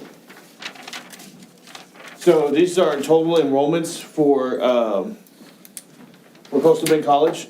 What you'll see here is fall on this side and spring on this side. So what you'll notice is that we've had a pretty consistent amount of students going to Coastal Bend College now for our CTE purposes. So the fall of '23 is when we kind of really hit it hard. We've had 130 kids, and then spring of '24 we've had 115. So as you can see, your investment on picking up the tab for our students has really gone very well. So these are our grades. You'll see the total of enrollments, how many A's, B's, and C's our students are so you see that they're being very successful with their grades. We have a lot of students who do, remember this is a different kind of course. This is our cosmetology kids, our welding kids, so they are being extremely successful. So this is A&M Kingsville. Once again, this was the pre-first year, the 7 to 14, was spring of '23. And then all of a sudden you see the massive jump from the next school year. This is a big credit to Coach Fig and our team about talking to kids about the importance of college and the importance of furthering your education. And now you see that we've had 258 students, 525 classes, and then we've progressed to where we're almost at 600 or over 600 classes taken at Texas University Kingsville. Same thing for grades. The very first year, you had 7 enrollments, 14 classes. We had 5 A's, 3 B's, so that's 8. So you'll see that it's dropped because those are the kids that dropped. But for the most part, you see that our kids are being successful in our courses. So these are our phlebotomy and EKG numbers. As you can see, we have like blown the top off this thing. We were almost at our own graduation, like they'd have to have one just for us. So what you'll see with our next year is we'll have some students graduating with their 3rd and 4th certificate, their patient care, and their certified nursing assistant, their CNA. So this number will continue. It is by far our most growing program. We have students who are, at the day after they graduated, they had a job. What was? Audie was hired, he interviewed on Wednesday, second interview on Friday, he'll make $20 an hour. He did go take the medical assistant that we didn't offer currently, and that's what helped him get that extra. And then Kesey Miles interviewed, and because of his two certificates, he will make 18 an hour. And this was like the week after, after they graduation. put on their cap and gown and they were out the door. So it is highly effective. We are still looking for, the medical in this area, we're still looking for a bunch of more kids. Now being offered the 3rd and 4th certificate, we will be kind of lights out with this amount of students. Like I said, we're kind of unmatched in this area. So we always want to compare ourselves to the traditional student. So what you see here is these are students at Coastal Bend College if they were to come in their freshman year. These are 18-year-olds, 19-year-olds. They're just now starting college. So the percent is, that they pass at a 75, we're at 79. With the exception of this 1 year here, which is, I don't know if you can scroll, the fall of 2024 was the only year that our kids didn't perform as well as a traditional high school graduate. So yes, we do have 14-year-olds, 15-year-olds, 16-year-olds taking classes, but they're still doing a lot better than their traditional counterparts for Coastal Bend College. Remember, this is most of the trades in our area. Okay, so our highlights for A&M Kingsville. We have 57 students achieving the Academic Excellence Award, which requires them to get an initial grade point average of a 3.5, with taking a minimum of 6 semester hours. We have 23 students receiving the Distinguished Award, which means they had a 3.65 with 9 semester hours. And this one's really telling, 10 prestigious awards. They took at least they were a full-time student. They took 12 hours and they got a perfect 4.0. So we had 10 of those. You can just go down. Highest in the area. Yeah, by a lot. So we had 44 The same thing in this new slide, but it's the same type of demographic, 44, 23, and 5. Del Mar College, we had 15 students who had a perfect score on their phlebotomy exam. We had the highest amount of certifications of any high school in the area.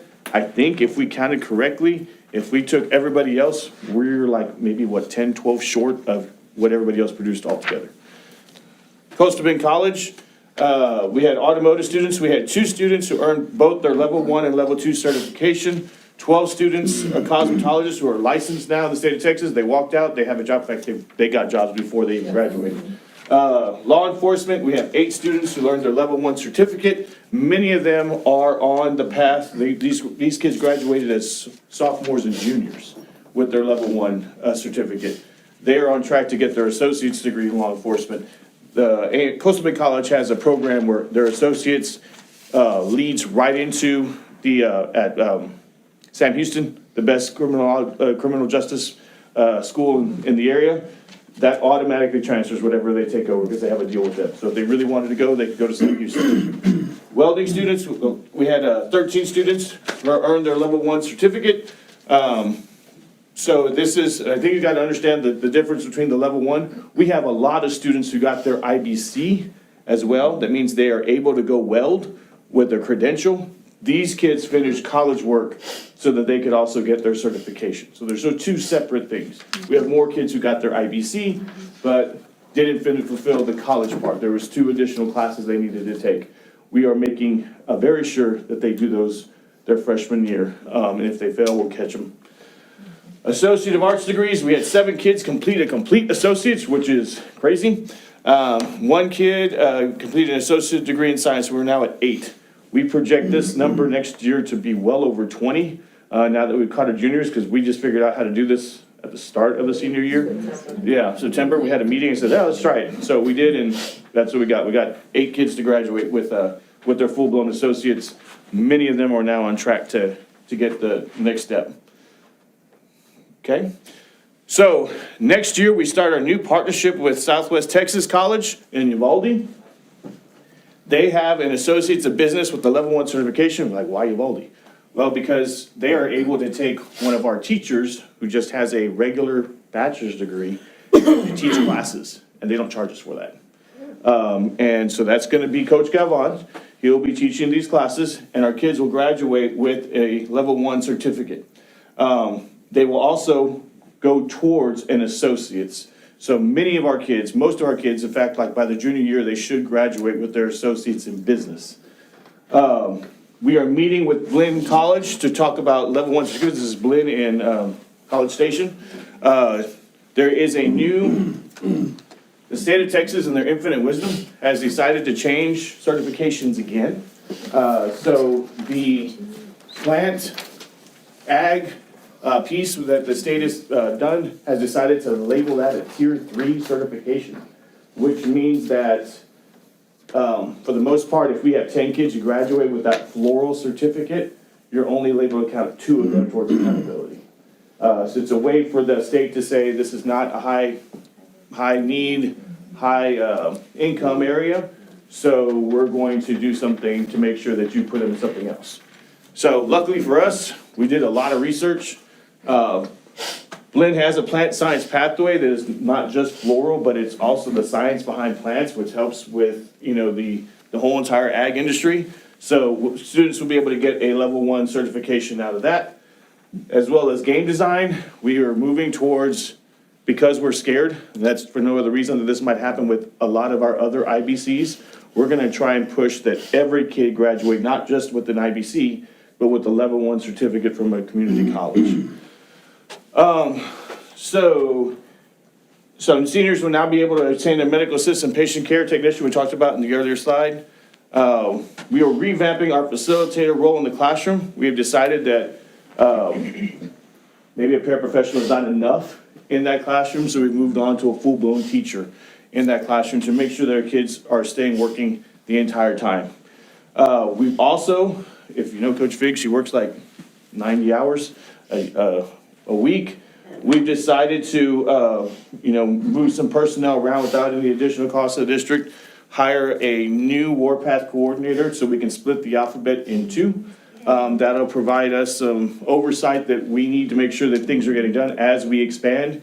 You know, as we expand, we've done this job just doing the 3 schools. Now we're adding 4, 2 more degree plans, and now industrial mechanics. So there's gonna be a lot more.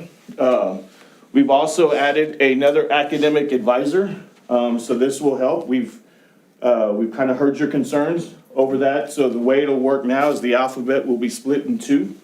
And each kid now has 3 people responsible for them. One person is a traditional counselor that's responsible for that kid's overall emotional well-being. So, you know, kid comes crying, they help them with that. They'll also be able to help them with college admissions. And our 504 program will be run through that person. But if you want to think of it, it's the emotional side component of that child to make sure they get taken care of. The academic advisor is somebody who deals just with credits. They are the person who's going to oversee the transcript, making sure that everybody is graduating on time, but more importantly, integrating what's happening at the college level with the high school level so that they can all graduate at the same time. And then you've got the third person, the Warpath coordinator, who makes sure that that kid's graduation happens from college. They make sure that they put them in whatever courses they might need, and whatever order they may need, they still have their main contact with the IHE to make sure things are getting done. So that's how we plan to tackle that problem. We're also moving toward multiple concurrent enrollment classes. So this will hopefully allow kids to get a taste of college without them even noticing. So what do I mean by that? For instance, in your health class, there's a whole piece that's talking about goal setting. Well, that happens to align very much so to EDUC 1300, which is Introduction to College. So by integrating that, the kids will get a small taste of college. We'll also do the same thing with Spanish 2. Spanish 2 is actually harder than elementary Spanish at college. So they'll get the credit for Spanish through Coastal Bend College, and they'll get 8 additional hours. So any kid going to school that has a foreign language problem, or foreign language credit, they'll get that credit through them. We'll do the same thing through speech, and the same thing with art as well. I think that's it. Any questions? I have a comment. I love that. Thank you for addressing, you know, like you said, I had some concerns with, we're getting so big in the things that we offer, which is great. But we gotta remember that counselors are still needed to take care of our emotional needs for our kids and crises that they deal with. And then, yeah, all these things you just said were really good. I like that. Yeah, because I kind of felt like we were doing this and we were at the end of our stretch. Staff. And we are getting really big, and so just to reiterate that, yes, thank you. Do we have a teaching pathway for one of our kids that wants to go into education? We have the pathway right now where there's only 2 kids in it. So it is, I'm probably going to end up on the chopping block for the next year. But we do have it. It's just there's not that many kids in it. Yeah, I understand.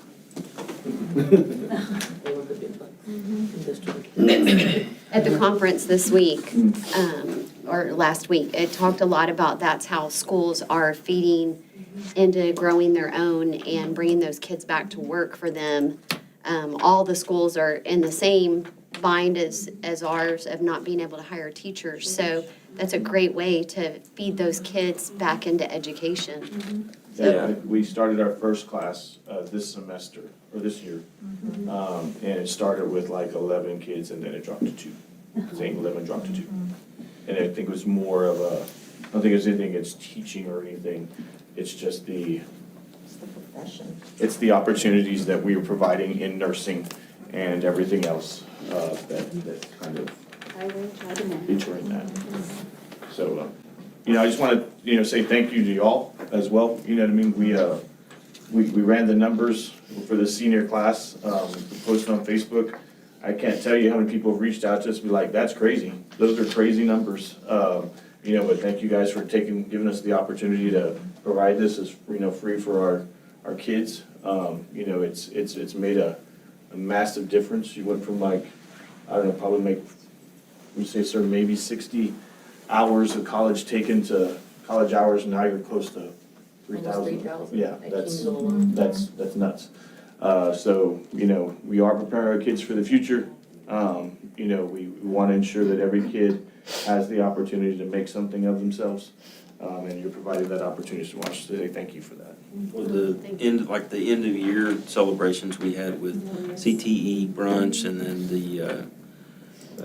the college signings for the 3 schools that we partner with. That was so neat. And there's a bunch of kids involved in that. So thank y'all for doing that. Thank you. All right, next, that was for report only. Next one here is 6th grade initiative at TM Middle School. Mr. President, members of the board, quite frankly, we have been very disappointed with our 6th grade STAR performance.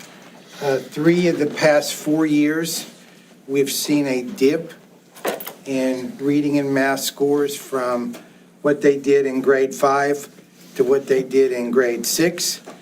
The new junior high was designed to help fix that. But as you'll see in one of Ms. Tierney's slides, we can't wait. So having said that, rather than continuing to do what we've always done, we've got some really smart people in this district. And really, I can't tell you how impressed I am with Ms. Tierney and her team. I threw this out there, Adam, not even a week ago. Was it a week or, it was last week, wasn't it? Last night. And you're going to see what they've accomplished, which I think's short of amazing. Ms. Tierney? Yes, good evening, board. So the 6th grade initiative has to do with what you have seen online has been our theme for the year, facilities and kids under construction. We are still a work in progress and we're aiming to get better. So the rationale for this is, you can just scroll it. Yes, there we go.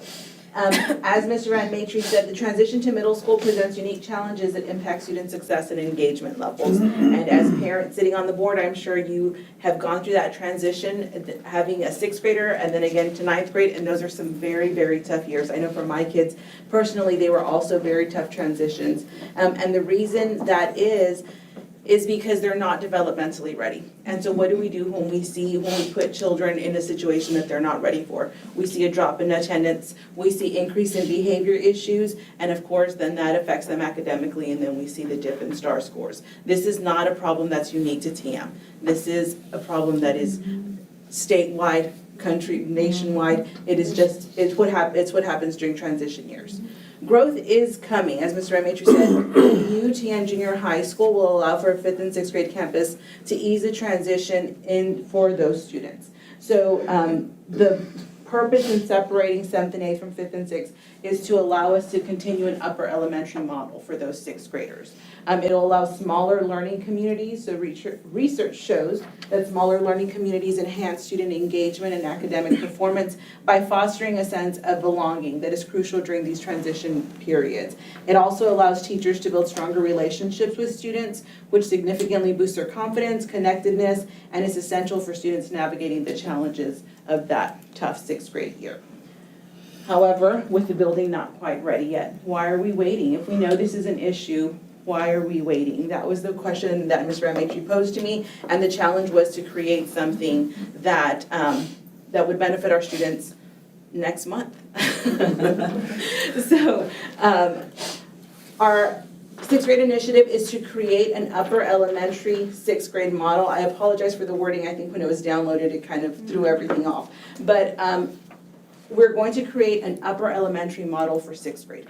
So imagine kind of running a school within a school. Our 6th grade will still operate like 5th grade does with a couple of modifications because we are still leaning on a 7th and 8th grade middle school schedule. 7th and 8th grade will continue on to run a regular 8-period 8-bell schedule. 6th grade will go back to an upper elementary model. And some of the design of that and what that's gonna look like means that they will have a 90-minute block for math to enhance student learning. Math, as we know, is one of those foundational skills that we cannot skimp on. And them transitioning to sixth grade means their time is being reduced by nearly half. We were running a 53-minute period, and this will allow us to go back up to a 90-minute math block period. So it allows us to have extended instruction for deeper understanding. We get to increase time that they spend for conceptual mastery and for us to provide intervention support. That's always been an area that's been lacking at our middle school due to time constraints. We will also be allowed to have a 90-minute reading block. So again, reading literacy is a multifaceted subject content area, right? It's reading, writing, vocabulary, everything gets thrown in, listening, speaking, and it's one of those things that you can never have enough time for it. So when they transition from elementary to middle school, their time drops in literacy, and so we're just going to give them some more time back. And in doing so, we plan to see the effects in all the contents. This will also give students an opportunity to have a consistent team of teachers. So they will stay within a team of teachers. The elementaries, they call them pods, we're gonna call them tribes. And what that'll do is it'll build trust, communication, and student support. So all the students will see the same tribe of teachers, and the tribe will see all the same group of students. We can do all this while still maintaining all the opportunities of the programs that middle school allows for. So one of the new things that comes out of this is, because of the setup and the way that things have to run, we're gonna have a program what we call Kaleidoscope. So when students transition into middle school, they get to choose between band, choir, theater, art, STEM. Now we're gonna offer STEM. And they really don't know what they're choosing, right? Because it's their first taste at having everything. So if the student chooses band, they get to stick with band. If they don't know that they want to do band yet, then we're going to let them explore all the other electives for 9-week periods throughout the year. And then going into their 7th and 8th grade year, they already have a taste of what theater is like, of what choir is like, of what art is like, and what STEM is like. So it really gives those programs an opportunity to sell their elective and then really capture those students. And then they'll go into the upper middle school grades knowing, I really do like this extra program. So let me ask this. Will, our band students, are, as well as our other students, but I'm just picking on band, they're really talented. Yeah. Is the reduction in time that they're going to be in band in 6th grade going to impact their ability to play well in 7th and 8th? I met with Mr. De La Rosa this morning, actually, to just kind of let him know of what was, what we were talking about, to make sure that, and just to kind of let him know some of the changes that was going to impact. That wasn't a concern that he brought up to me. The time change in going from a 7-period day to an 8-period day is roughly, in their time period, it'll affect them by about 7 minutes. So it's not such a huge impact. One of the benefits is that we weren't sure, what this was gonna look like for band, but we were able to keep them in band all week long, every day, still seeing the band director. So I think at the end of the day, they're not going to see such a huge difference. Good. When the new middle school opens and we have the 2 campuses, are we gonna start getting our 5th graders? Well, I guess my biggest question is, will the 5th graders be able to participate in this extracurricular stuff like theater, band? Yes. Okay. That's awesome. That's only gonna benefit our programs. Not athletics. There may be a pre-athletic in 6th grade, but there'll be the new middle school will be much more, will look much more like the current intermediate, which is an upper elementary. The 7th and 8th grade, junior high, will look like a little high school. That's when they're gonna have 6 and 7 passing periods and I just wanted to make sure we weren't gonna have 5th grade on campus and they're like isolated and can't participate in anything. No, they'll Okay. have the same opportunities. I'm sorry, I know it has No, nothing to do with this.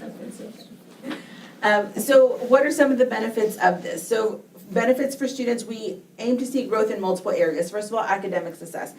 Those key foundational areas of literacy and math, students will now have 90-minute blocks.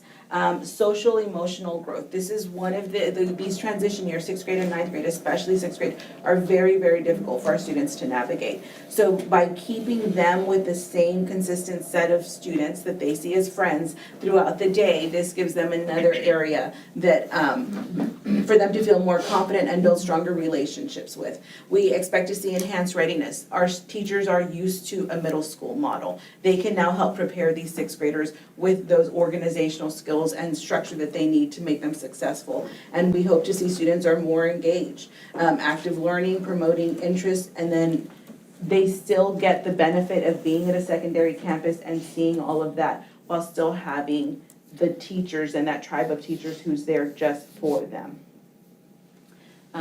Benefits for teachers, you can go ahead and double click. And then at the bottom, second to last one. Benefits for teachers and parents as well is improved communication.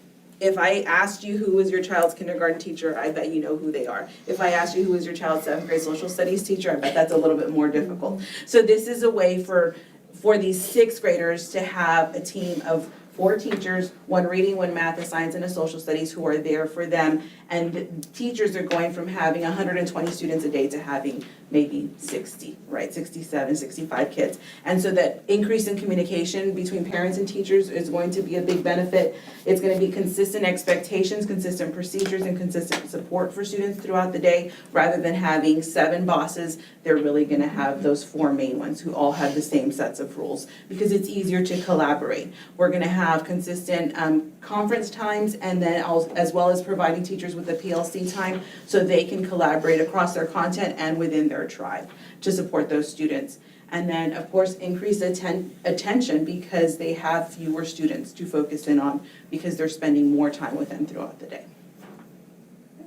The relationships will be better to where the kids may build a better relationship so that they feel it will be easier for them to go and ask questions to those teachers instead of feeling like, oh, I'm dumb if I'm going to ask this question. That's awesome. The passing periods will be greatly reduced in the hallway. You won't have 925 kids all moving. You'll have 2/3 of that. The 6th grade parents, the rising 6th grade parents right now are scared to death of what's going to happen in mid-July. It just is. They're going to embrace this, and this is going to ease a significant part of their anxiety with their kid transitioning from an elementary to a secondary. And it's going to pay huge dividends academically for us. There's a cost, 1 teacher. We had to add an FTE for her to make the plan work. But I think that's money well spent. Well, that's the success of either the success of our kids or to stay stagnant of right where we are right now, right? And we're moving everybody forward. We've got to move them forward. I am curious, Mr. Chapa, you're a traditional middle school. What's your initial thoughts on this? I need to be very careful how I say this. Do we have new teachers in 6th grade, or are we keeping the same teachers in 6th grade? I'm not sure the staffing, but I know that training is a priority with transitioning someone from teaching in a 50-minute block to a 90-minute block. We do have one of our new assistant principals that I think you're going to assign to the 6th grade that is coming from the elementary. So Ms. Moran was previously the instructional facilitator at the elementaries. She's worked with at the intermediate and the primary, so it'll be a good position. We'll be in a good position to have someone who understands what that looks like and what the classroom should look like and provide support. But I couldn't tell you who's actually staffing that. And I guess the second question is, how many walkthroughs did we do to assist in the classroom? I don't have that number. I'm gonna, But it's very important. As a matter of fact, that was one of the things, one of the workshops that I attended, that the only way that you're going to improve in the classroom is that the administrator assists these teachers with whatever they need. If they need a lot of help, whether it's with classroom management or curriculum, whatever, we have to provide an administrator or instructional coach, whatever, to go in there and help these teachers if they're drowning. And if a teacher's not doing well, 3 years ago, 2 years ago, and last year, I think we need to take a good look at that, you know? We gotta make some tough decisions. If that teacher is just not doing the job, then I hate to say it, but we've got to find somebody else. Because if that administrator spent time working with a teacher every year and there's still no change, and that teacher, the class, maybe 30% of our students is doing well on the STAR and 70%, I mean, we really have to look at that. It's a tough decision. It's not easy. But if we're going to make improvements, we've got to do that. And, that's why, I know that when I worked there were some teachers that were there. And I'm just going to leave it there. I don't want to go. What's your thoughts on the model? On the model, again, here's a situation, and again, I got to be very careful here. If a teacher's not cutting it in 55 minutes, do you think that teacher's going to cut it in 90 minutes? Again, I don't want to, it's tough. I'd rather talk to you in closed session. I hate to put this on. Yeah, I don't want to put you on the spot. It's not me, it's them. I just think that with the proper training and the proper oversight, with an 11-year-old kid, 90 minutes of math and reading is better than 53, 55, with all things being consistent. Well, I know a few years ago, well, not even a few years ago, it's been longer than that now, I sat on the site-based committee at the middle school prior to getting onto the board. We had this same problem at the middle school. Yeah, Miss Audius. I have no doubt that this can be put into place and become successful with what I saw done years ago at the middle school with the same problems we were facing at that time. And even changing this model now will probably help with that. But to go back on what you were saying, we do mentor our first year teachers, right? To what extent and how much? Yeah, I don't know the answer to that, but I do know that they're mentored. They do have a mentor to go to for that. I don't know what that looks like. But like I said, when we did it back then, it worked. I think whatever gets put into place, if it's not working, we under construction, right? And we just changed. One of the things that makes me so optimistic is around April of last year, they came to me and they said, we want to do this Algebra for All initiative. This was not Steve Van Matry's idea. And I said, talk to me. And because normally out of a group of 250 kids, you may have 40 to 50 that have shown the cognitive ability to take algebra and be successful in the 8th grade. And they said, we want to accelerate in the 7th grade and take the 8th grade STAR, and we want every 8th grader to take Algebra 1. Extremely reluctant and nervous all year. And the data came back, it went through the roof. 92% passing in the 8th grade. 7th grade, taking the 8th grade test was higher than what they'd shown the previous year.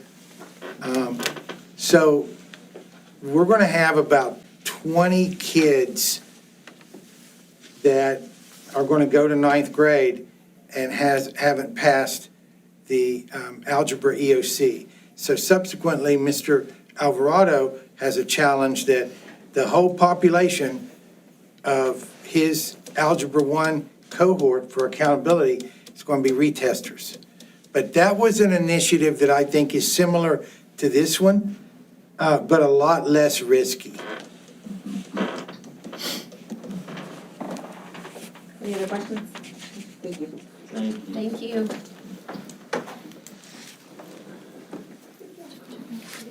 All right, that was report only. The next one here is strategic plan, goal number 1, graduate readiness profile.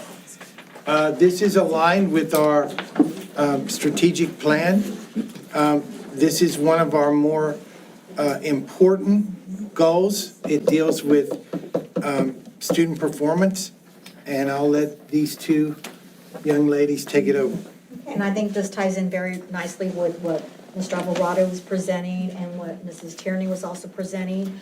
I know it's been some time since we've met and discussed the strategic goal number 1, but I can promise you it wasn't due to our commitment to the initiative, but rather it was a pause in implementation because there were some things that we needed to figure out. We have all the tools, but what do we do with all these tools? But just to kind of recap, the 2028 district goals, this is goal number 1, and what our goal says is that 90% of students will have met the standards in the TMISD student readiness profile, which includes academic, social, and emotional, and college career readiness. And so the purpose of this readiness profile is an intentional focus on providing learning opportunities for students that will ensure that TMISD graduates are life ready. And I can tell you we're already seeing evidence of that, but how do we capture that evidence? So what is the TMISD readiness profile? So this year, instead of like the 3, we've actually divided it into 5 areas. So we're looking at the academic skills, the social and emotional, leadership and character, college and career readiness skills, and then we've also added the innovation indicators, which is for technology. We're also looking at measurable data and activities, opportunities to develop in each of those areas. Data, we talked about this in the past, will be collected at the beginning of the year and the end of the year, and we're going to start this in pre-K.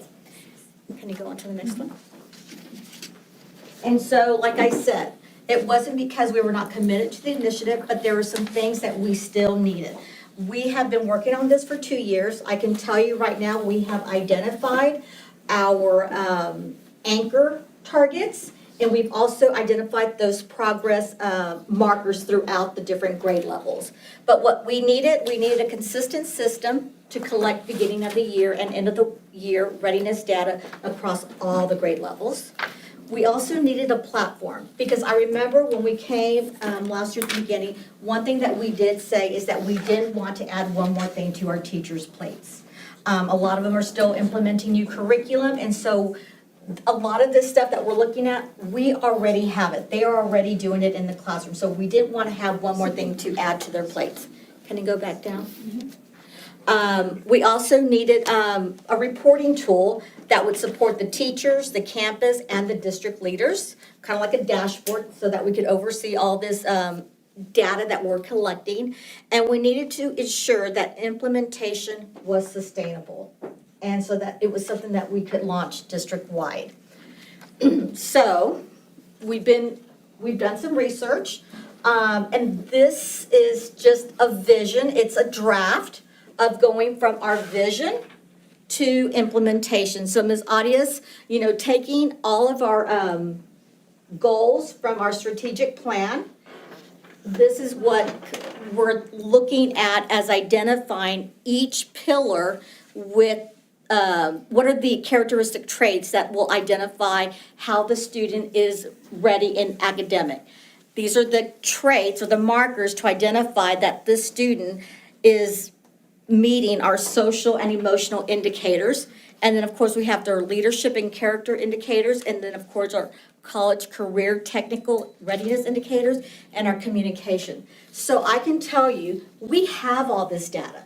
We are collecting this data, but how do we get all this data into one platform and disaggregate it to see the effectiveness of each of these indicators.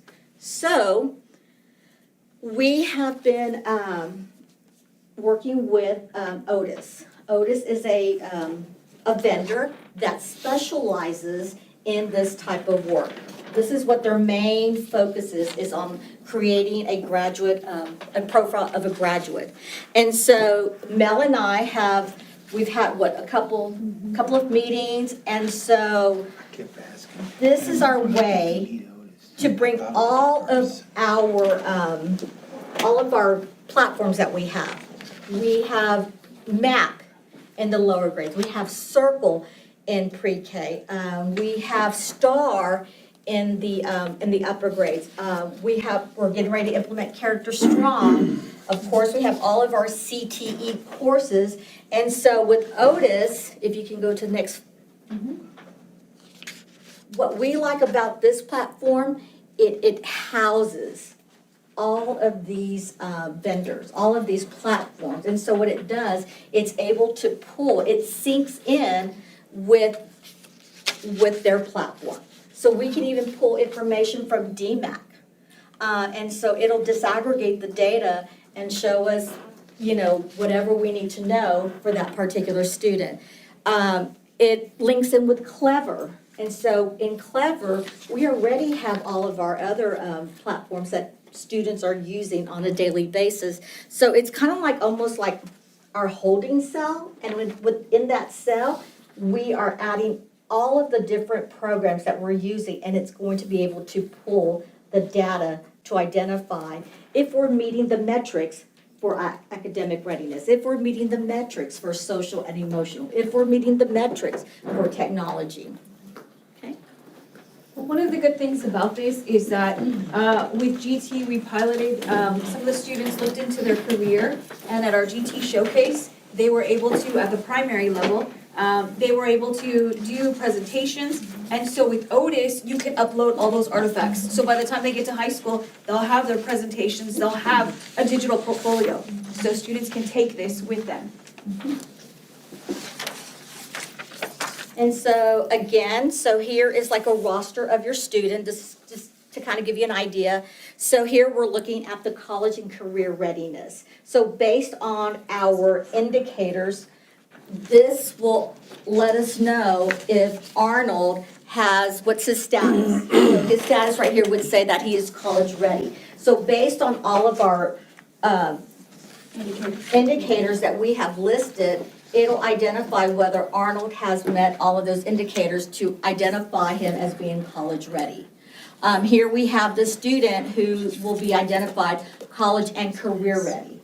So this is also using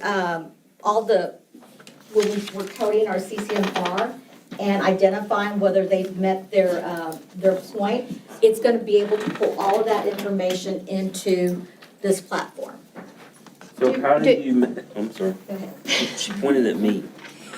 How do you measure, so some of these are very objective, like, what classes they've taken and passed, but like the social engagement or whatever that So category what was. we could do is you could have rubrics, okay? So working with our counselors, that you could also do like for social and emotional, a survey, a pre and a post survey. Oh, yeah. And so you gather that information and then it would be uploaded and you could disaggregate that information. So we're not gonna have, it's not gonna be like every year. What we're gonna have is like our anchor markers. So we're looking at the end of elementary.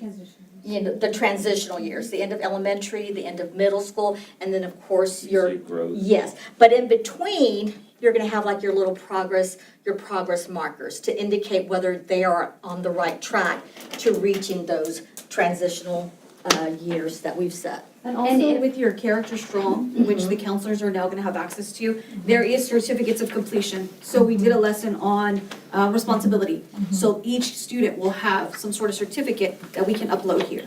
Oh, makes sense, okay. And if it's we see- communication, already our teachers, students are doing reports, so they'll be able to upload their artifact as evidence of, meeting that particular readiness skill. So what's the plan if they don't? And is there gonna be like a red flag for a kid that's like just completely falling off and not meeting any of this stuff? What would be our plan? Our goal is that we would intervene before we get to that point. Okay.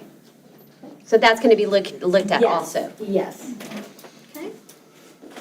And so, this right here, this is, I mean, we have wheels now on this initiative. Before it was kind of just like the body with no wheels, but now we have traction, we're moving.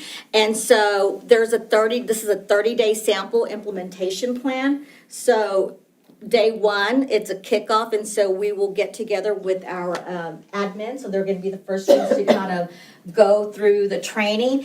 And so it just kind of goes through the whole process of rostering, getting together with technology and, making sure that all of our programs that we need to put into Otis, it'll be able to sync, and we'll be able to retrieve that live data as we go through this process. So this right here is just our 30-day sample implementation plan, and that's one thing I really do like about this partnership with Otis, is that, they're ready to go. And so they've been able to provide us a plan, and then also, they've also given us like 3 other school districts. Please, I want you to call them. I want you to know our working relationship with these other school districts. So that was another thing that we're like, okay, this one's real. We've talked about other platforms, but nothing that compares to what Otis can offer us. Okay, and that is the end of our presentation. Do you have any questions for us? I'm excited because this has been like, it's been a struggle to get it going. Like I said, we have all the tools, we have all the data. We just needed a place to house it so that we could disaggregate the data and see if we're actually moving in the right direction. And without putting more work on the teachers. More work on the teachers. That's awesome. Well, And that's- moving away. Yeah, That's because they really don't have time. important. Yeah, they can't handle anymore. There's so much put on them. And that's the important thing too, in my line of work, data is real important. But if you don't get the data in the hands of the people that it really matters to, if it just stays up here, we're in a boardroom, it's not effective. What good is it? So Exactly. getting it in the hands of the teachers and the people who can see, hey, this kid's struggling a little bit, or, that's good. I think it's just, it brings it to a place where you can actually identify trends, this is working. And so we're real excited about that. And it also provides a dashboard for the admins and for the district level, so you can see the progress that we're making in those 5 pillars. And the fact that students can upload digital artifacts. Yes. So go ahead and start keeping track of all the organizations that you're in. You can upload that. Keep track of this presentation that you did on college career readiness. You can upload all of that stuff. Instead of writing it on the back of your door. Right, and try to remember the night before you fill out an application. Yeah. So this is awesome because these young kids that don't even know what's being created for them at this time, this is a footprint of their education. So neat. It is, and every kid has like their own profile. So they'll be able to log in, it has a picture of the student and everything, all the work that they've done. So we're really excited to get this going this school year. And I don't know if we're gonna just implement like a couple of grade levels, kind of like a pilot, and then once we get a grasp, and then we add more and more as we Phase go. in, kind of a phase in process. I remember when all this first started and I was like, oh my gosh, how are they even gonna do all of this, right? Pretty cool to see it to this point. Yeah, very good. Thank you. Thank you. All right, that was report only. Next item here is discuss and consider approval of Calusa Midway Middle School baseball and softball programs. Coach? Good evening, board. Tonight, the reason I'm here to present to you guys and ask for your approval of the implementation of middle school baseball and softball. Sat down with Mr. Van Matry and we kind of talked, again, always trying to think ahead of what our students need and what could be beneficial, for our athletes and some of our programs. And we felt like the implementation of middle school baseball, softball, could help With the addition of these programs, we'll provide increased participation, opportunities for student athletes, and also help with the development pathway from our high school coaches, working with our 7th and 8th grade baseball and softball. One of the big things, we really need to focus on, I think, we know with the softball program, one thing I talked with Coach about was recruiting more girls. I think that was one of the issues we had with probably the last 2 seasons. We're losing girls, and we have to find the reason of why we're losing those girls to playing softball. I think us getting into the middle school early, creating those relationships with them, because they will be coached by the high school coaches. It'll cost a minimal cost. Right now we have, I gave you guys a kind of a more in-depth financial report, but just going over it, there's already an established co-op. So I talked to Robstown. Robstown was kind of heading it, Rusty was. He's now going over to Ingleside, but they're still in our co-op middle school. So he'll still be running it. So we're already entering an established schedule. They have one, they've been playing it for years. They really wanted to add us because they've been playing more smaller schools, more of the John Paul's, Falfurrias, and they want to get away from that. So right now, we would be in the co-op with Ingleside, Robstown, TM, Kingsville, and Beeville. So those 5 teams right now are looking to add another one, hopefully. And so we'll be slated to play about 9 games this first year. This is going to be a pilot year with costs. Obviously, that's the biggest issue is with costs. The biggest issue is we already have all the equipment. I'm going to allot some money for them in the general supplies for baseball, softballs. That was kind of the biggest issue our coaches had. But most kids have baseball pants, cleats, they have all their own stuff. We will provide a shirt. Coach Miller said they usually just buy a t-shirt. It doesn't even have a number on it, because when they go play, there's usually one official. Sometimes the official doesn't come, then the coach is calling pitches from behind. It's a 1-hour game slot for them to play, drop dead at 1 hour, and then they're done. It's just getting our kids acclimated with our coaches to kind of create that vertical alignment. Not losing our kids to other programs is a big deal here. When I first got here, that's been my biggest deal, is keeping TM kids in TM. And I feel like we've done a really good job of that. I can probably name one kid off the top of my head that I know lives here and plays for another school. And he's been there since before I got here. So other than that, I feel like we're keeping kids. We're actually bringing kids in. And I think this is another way for our district to continue to do that with our facilities we're getting.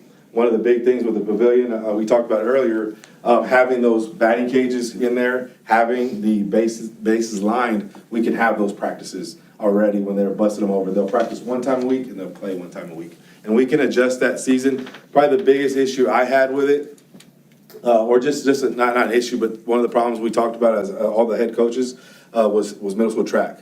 And we can't allow it to kill middle school track. So we work around that where, and even Robstown, they're big on it. They have to run the track workout and then they can go to baseball. And they're only practicing, so they're not missing any practices. They're not missing any track meets. So that's going to be my big push, is that we don't hurt any other sports by doing this, but continue to grow our kids to be multi-sport athletes. Again, minimal cost. The cost is we're going to transport kids with our buses. Coaches have CDLs.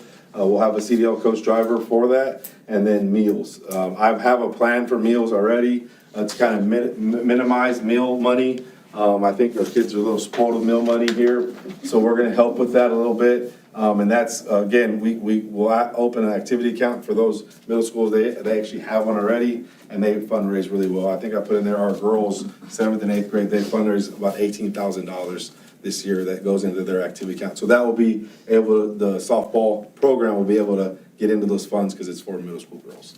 I'm asking you to approve it, and thank you. So let me add a little. Surprisingly, during the bond campaign, this was a question that was presented to me more than any other question is, what about middle school baseball and softball? And what I said was that I would have discussion with our athletic director, and if we could afford it, I'd bring it to the board. I think we've had those discussions. I think we can afford it. We're bringing it to the board. The second thing, more importantly, is this 7th and 8th grade cohort, along with 5th and 6th and 9th grade algebra girls, are our most at-risk group of kids. When we can keep them involved in a school-sponsored, positive activity, good things happen. And then the last thing is, I can remember, and I'm old, I can remember the first time I received a jersey with my city name on it. I slept in it. And I know kids have changed, parents have changed, but I still think that there's a bunch of 7th and 8th graders that are going to go to bed wearing a Toloso Midway T-shirt or jersey for the first time. For the cost, I think it's such a win-win for our school district. I think it definitely, we don't have, not all families can send their kids to play travel ball. So for those kids that are not playing travel ball, I think it is huge for 7th and 8th grade for them to be developing skills that young, because that's where we get into trouble, right? And more than half of our softball team was on the track team this year. So that's can be easily done. Well, I'm glad you said that, because I was thinking the same thing. By the time you get to 9th grade, it's too late, to start. And some of our kids can't play travel ball. They don't have the money to do it. So if you give them that opportunity in 7th and 8th grade, you got a chance, right? Yeah. They can come in, they know some of the fundamentals, so that's good. The other comment I'll make is thank you for looking into the track. That would be horrible to see a track program decimated, because sometimes it's a little more fun to go hit a baseball than it is to run around the track. That's hard, right? So that's good to hear.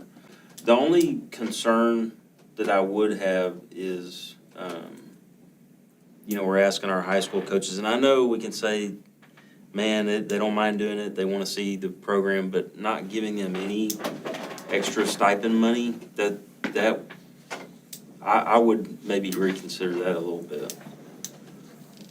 Yeah, there's, so my stipend budgets, there's this hardly any room to budge. But, in talking to those coaches and like dealing with Rob's, like talking to the other districts that have it.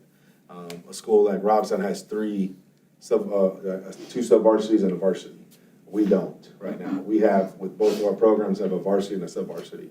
So this is kind of adding that third team. We have 4 coaches on each side. So that's where it's a pilot program, and I said there is room in the future, because I've talked to both of them about that, and that's my biggest issue. And this, former AD, first thing coaches ask, what do I get paid for it? That's just the nature of coaches nowadays. A lot of coaches back in the day just to do it, but you have to compensate the coaches. So there is a plan in the future to hopefully compensate if we grow that program. On the numbers, I put 20 kids a team.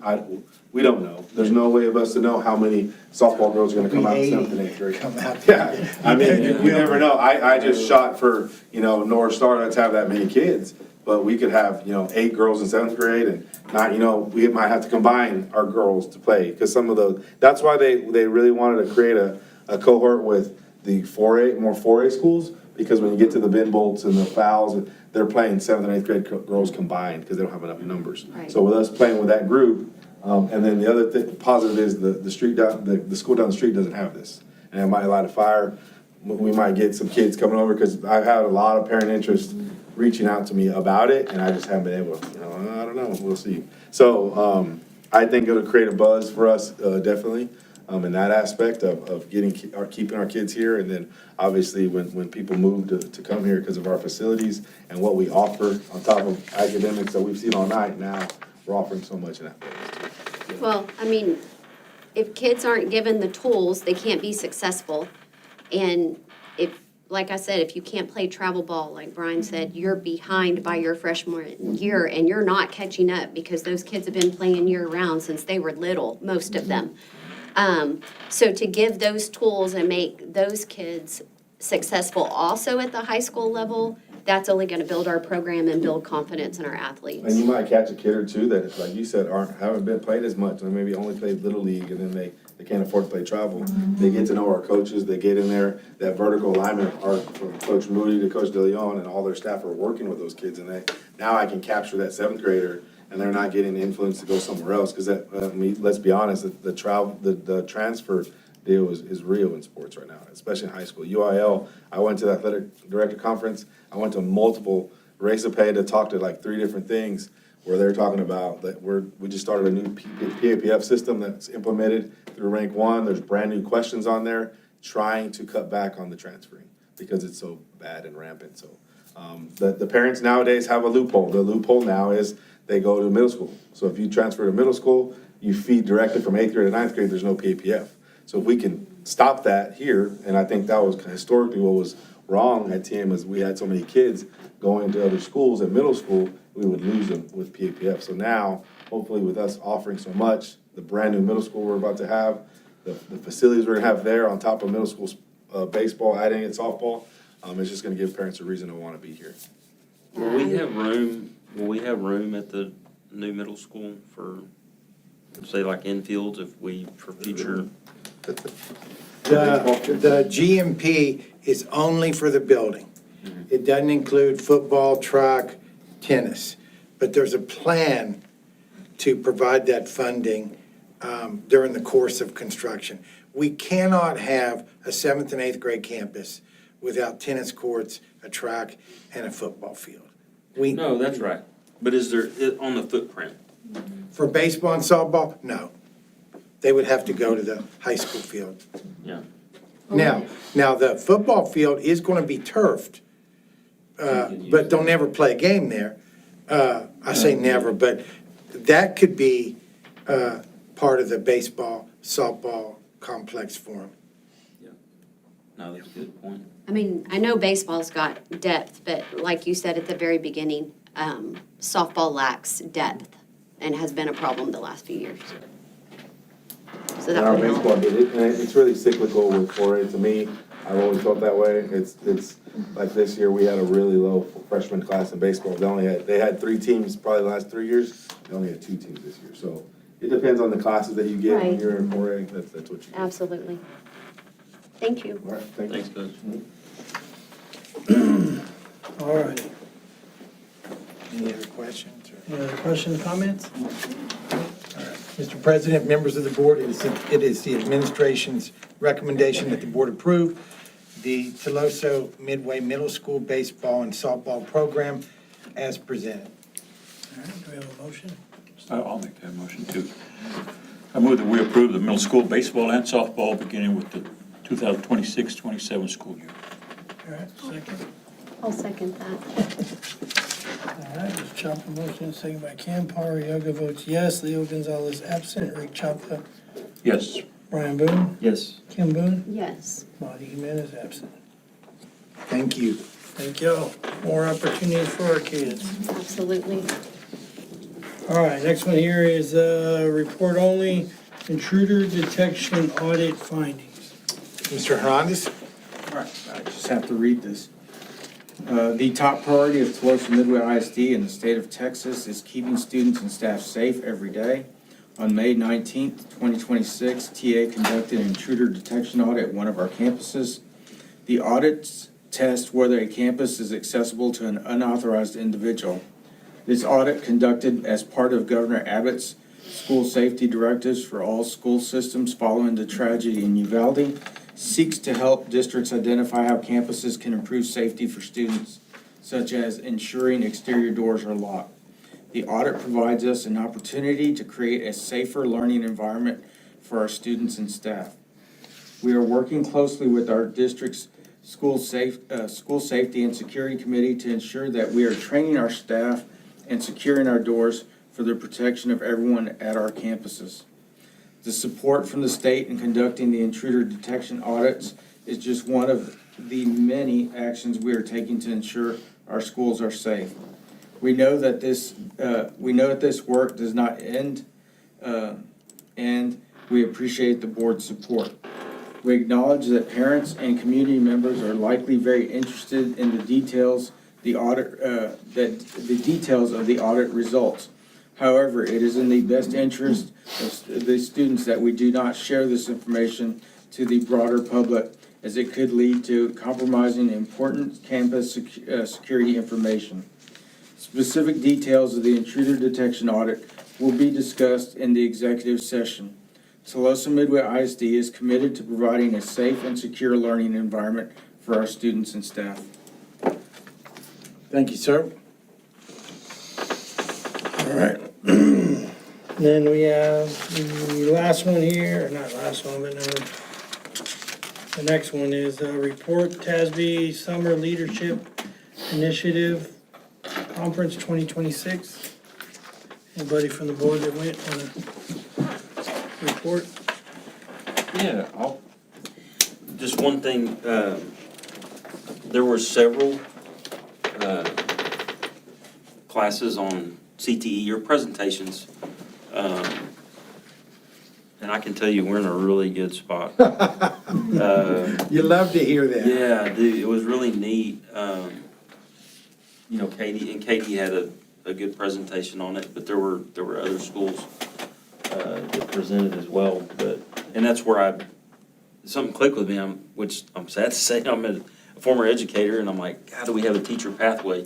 So thank you for the information on that. That was one thing, but that was the one thing that stuck out to me was that, like I mentioned before, that our kids they're not just taking classes to take classes.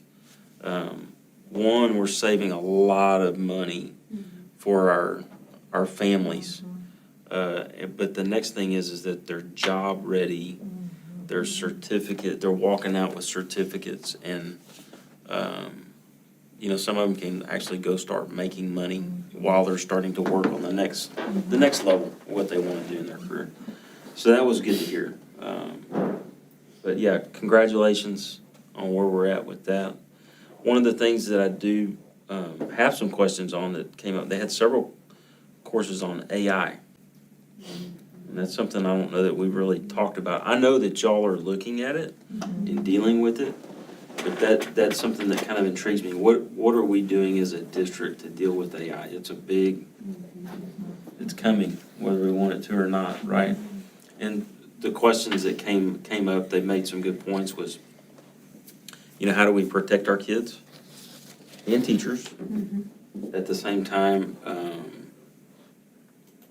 how do we not hold them back to where they can't have it as a benefit as well, right? I know that I had a conversation with a student, and I know our teachers are using it to help vet. Say, for example, you have an English essay that you have to write. Well, did the student write it, or did they get too much help from ChatGPT or whatever, right? And so that's a balance too, right? What tools are we giving our teachers, you know, to use AI to both protect the student and, you know, make sure they're not, what do you call it, academic, Dishonesty? yeah. Cheating. Integrity. Used to call it cheating in the old days. There's a politically correct word now. But anyway, no, it was a really good conference. I even learned what arbitrage was, Philip. What's that? Arbitrage. I went to a class. Can you do the calculation? He's gonna do the calculation, yeah. Well, I got half of it. AI can help. I got half of it. ChatGPT will do it for you. Yeah, no, I don't know how to spell it, but I know how to say it. But yeah, no, it was a very beneficial Thanks for going. conference. Yeah. So I'd have to say that being a board member and sitting in here, we're in a quorum all the time. And we very rarely break outside of that quorum as a group. And so when we go to these conferences, we're able to do that. And that is just really, really nice to sit and talk about your families, not it just be about, well, it can't be about school business when you're outside at a conference doing that kind of stuff. But just to have that little bit of time, because people think that we just sit around and talk and do this and that. We don't. We're always in a quorum. We're not able to do that. So going to these conferences definitely helps with that. Going to dinner, we have a little bit of time to get to know each other better. And I always cherish that kind of time. I think it really builds relationships on the board, which are important. The classes, I wish I could attend all of them because we do sit in there, we do learn. People think, oh, well, do they even go to class or whatever? We do. And a lot of us try to go to different ones so that we can come back and collaborate and talk about things. But to listen to y'all give those reports tonight after just attending SLI was huge because it was like, oh, red, flags going off of, or the light bulbs, not necessarily flags, but the light bulbs going off of, I'm getting it, we're doing it. And I sat in a lot of the classes being thankful that we're with TM.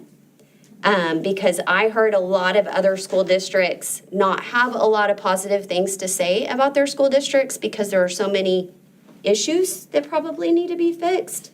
And I've sat in there when there were times that there were a lot of issues that needed to be fixed. And it was very, very nice to sit at SLI knowing that our kids are graduating successfully and they're ready to go. And that we're doing the best that we can do for our kids right now. And we're looking to how we can even better them in the future. So it was very, very nice. I really enjoyed SLI. And I'm very, very thankful that y'all allow us to go get that education. Because I think it's big. We're learning from it. Yeah, and I attended several classes, many classes, as many as I could. And I guess the one that stood out is where it takes a team with the superintendent and the board working together and with administrators and working and rowing the same way. We've got, and again, there were several school districts that were not in the same playing field that we are. I mean, like I said, we enjoyed being together, but several sessions that I went to, it came back to, working with the superintendent and the board and with the staff, and it just over and over and over. And it's very important. It's very important that we work together and we are aiming to the same direction. It's crucial. But kids, I attended several sessions and will continue. So Well, it was good. just let me say this, thank you. They'll tell you that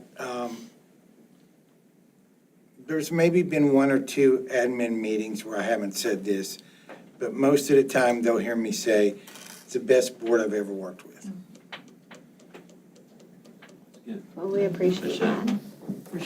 But with great leadership, it makes it a lot easier. I already had my turn, but I want to say one more thing because something triggered me. Well, y'all do a hard job.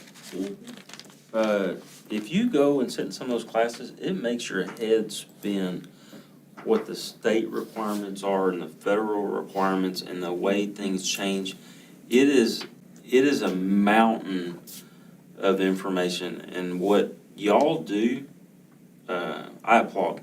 Yep. Thank you for what you do. There's a lot to keep our kids where they need to be, to stay compliant with law and the financial stuff, curriculum, all those things. So, thank you.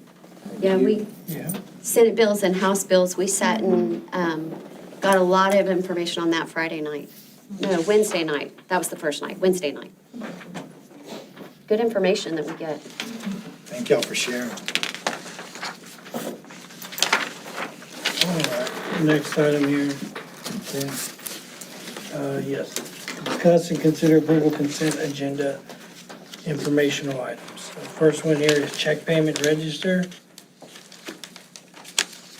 financials, budget amendment, enrollment,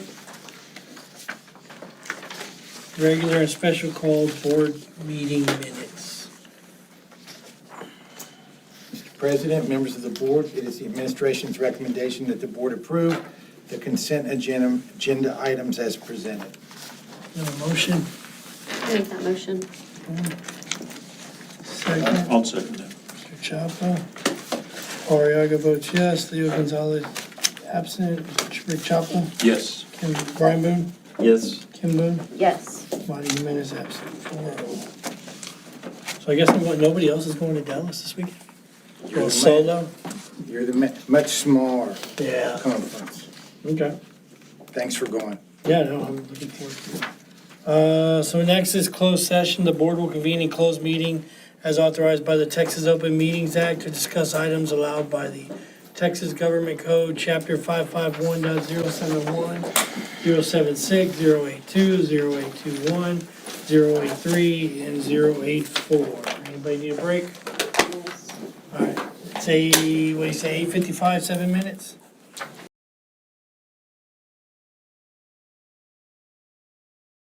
All right, 9:47, we're back from closed meeting. Is you read these or MVPs? Action resulting from closed? Yeah, I'll just make the recommendation. Okay. There's just one. Mr. President, members of the board, administration recommends that the Board of Trustees issue an educator dual probationary contract for the 2026-2027 year as presented. Have a motion? Boone makes the motion, second. Mr. Chapa seconds it. Paul Arriaga votes yes. Leo Gonzalez absent. Rick Chapa? Yes. Yes. Brian Boone? Yes. Kim Boone? Yes. Monty Jimenez absent. 4-0. All right, we have future meetings, July 20th, 2026, regular board meeting. And now do we have a motion to adjourn? I move that we adjourn. I make that motion. And I'll Too much. second that. Mr. Chapa seconds, Paul Arriaga votes yes, Leo Gonzalez absent. Rick Chapa, Yes. Brian Boone, Yes. Kim Boone, Yes. Monty Jimenez absent, 4-0. Great meeting, everybody. Thank you all. Great job, everyone.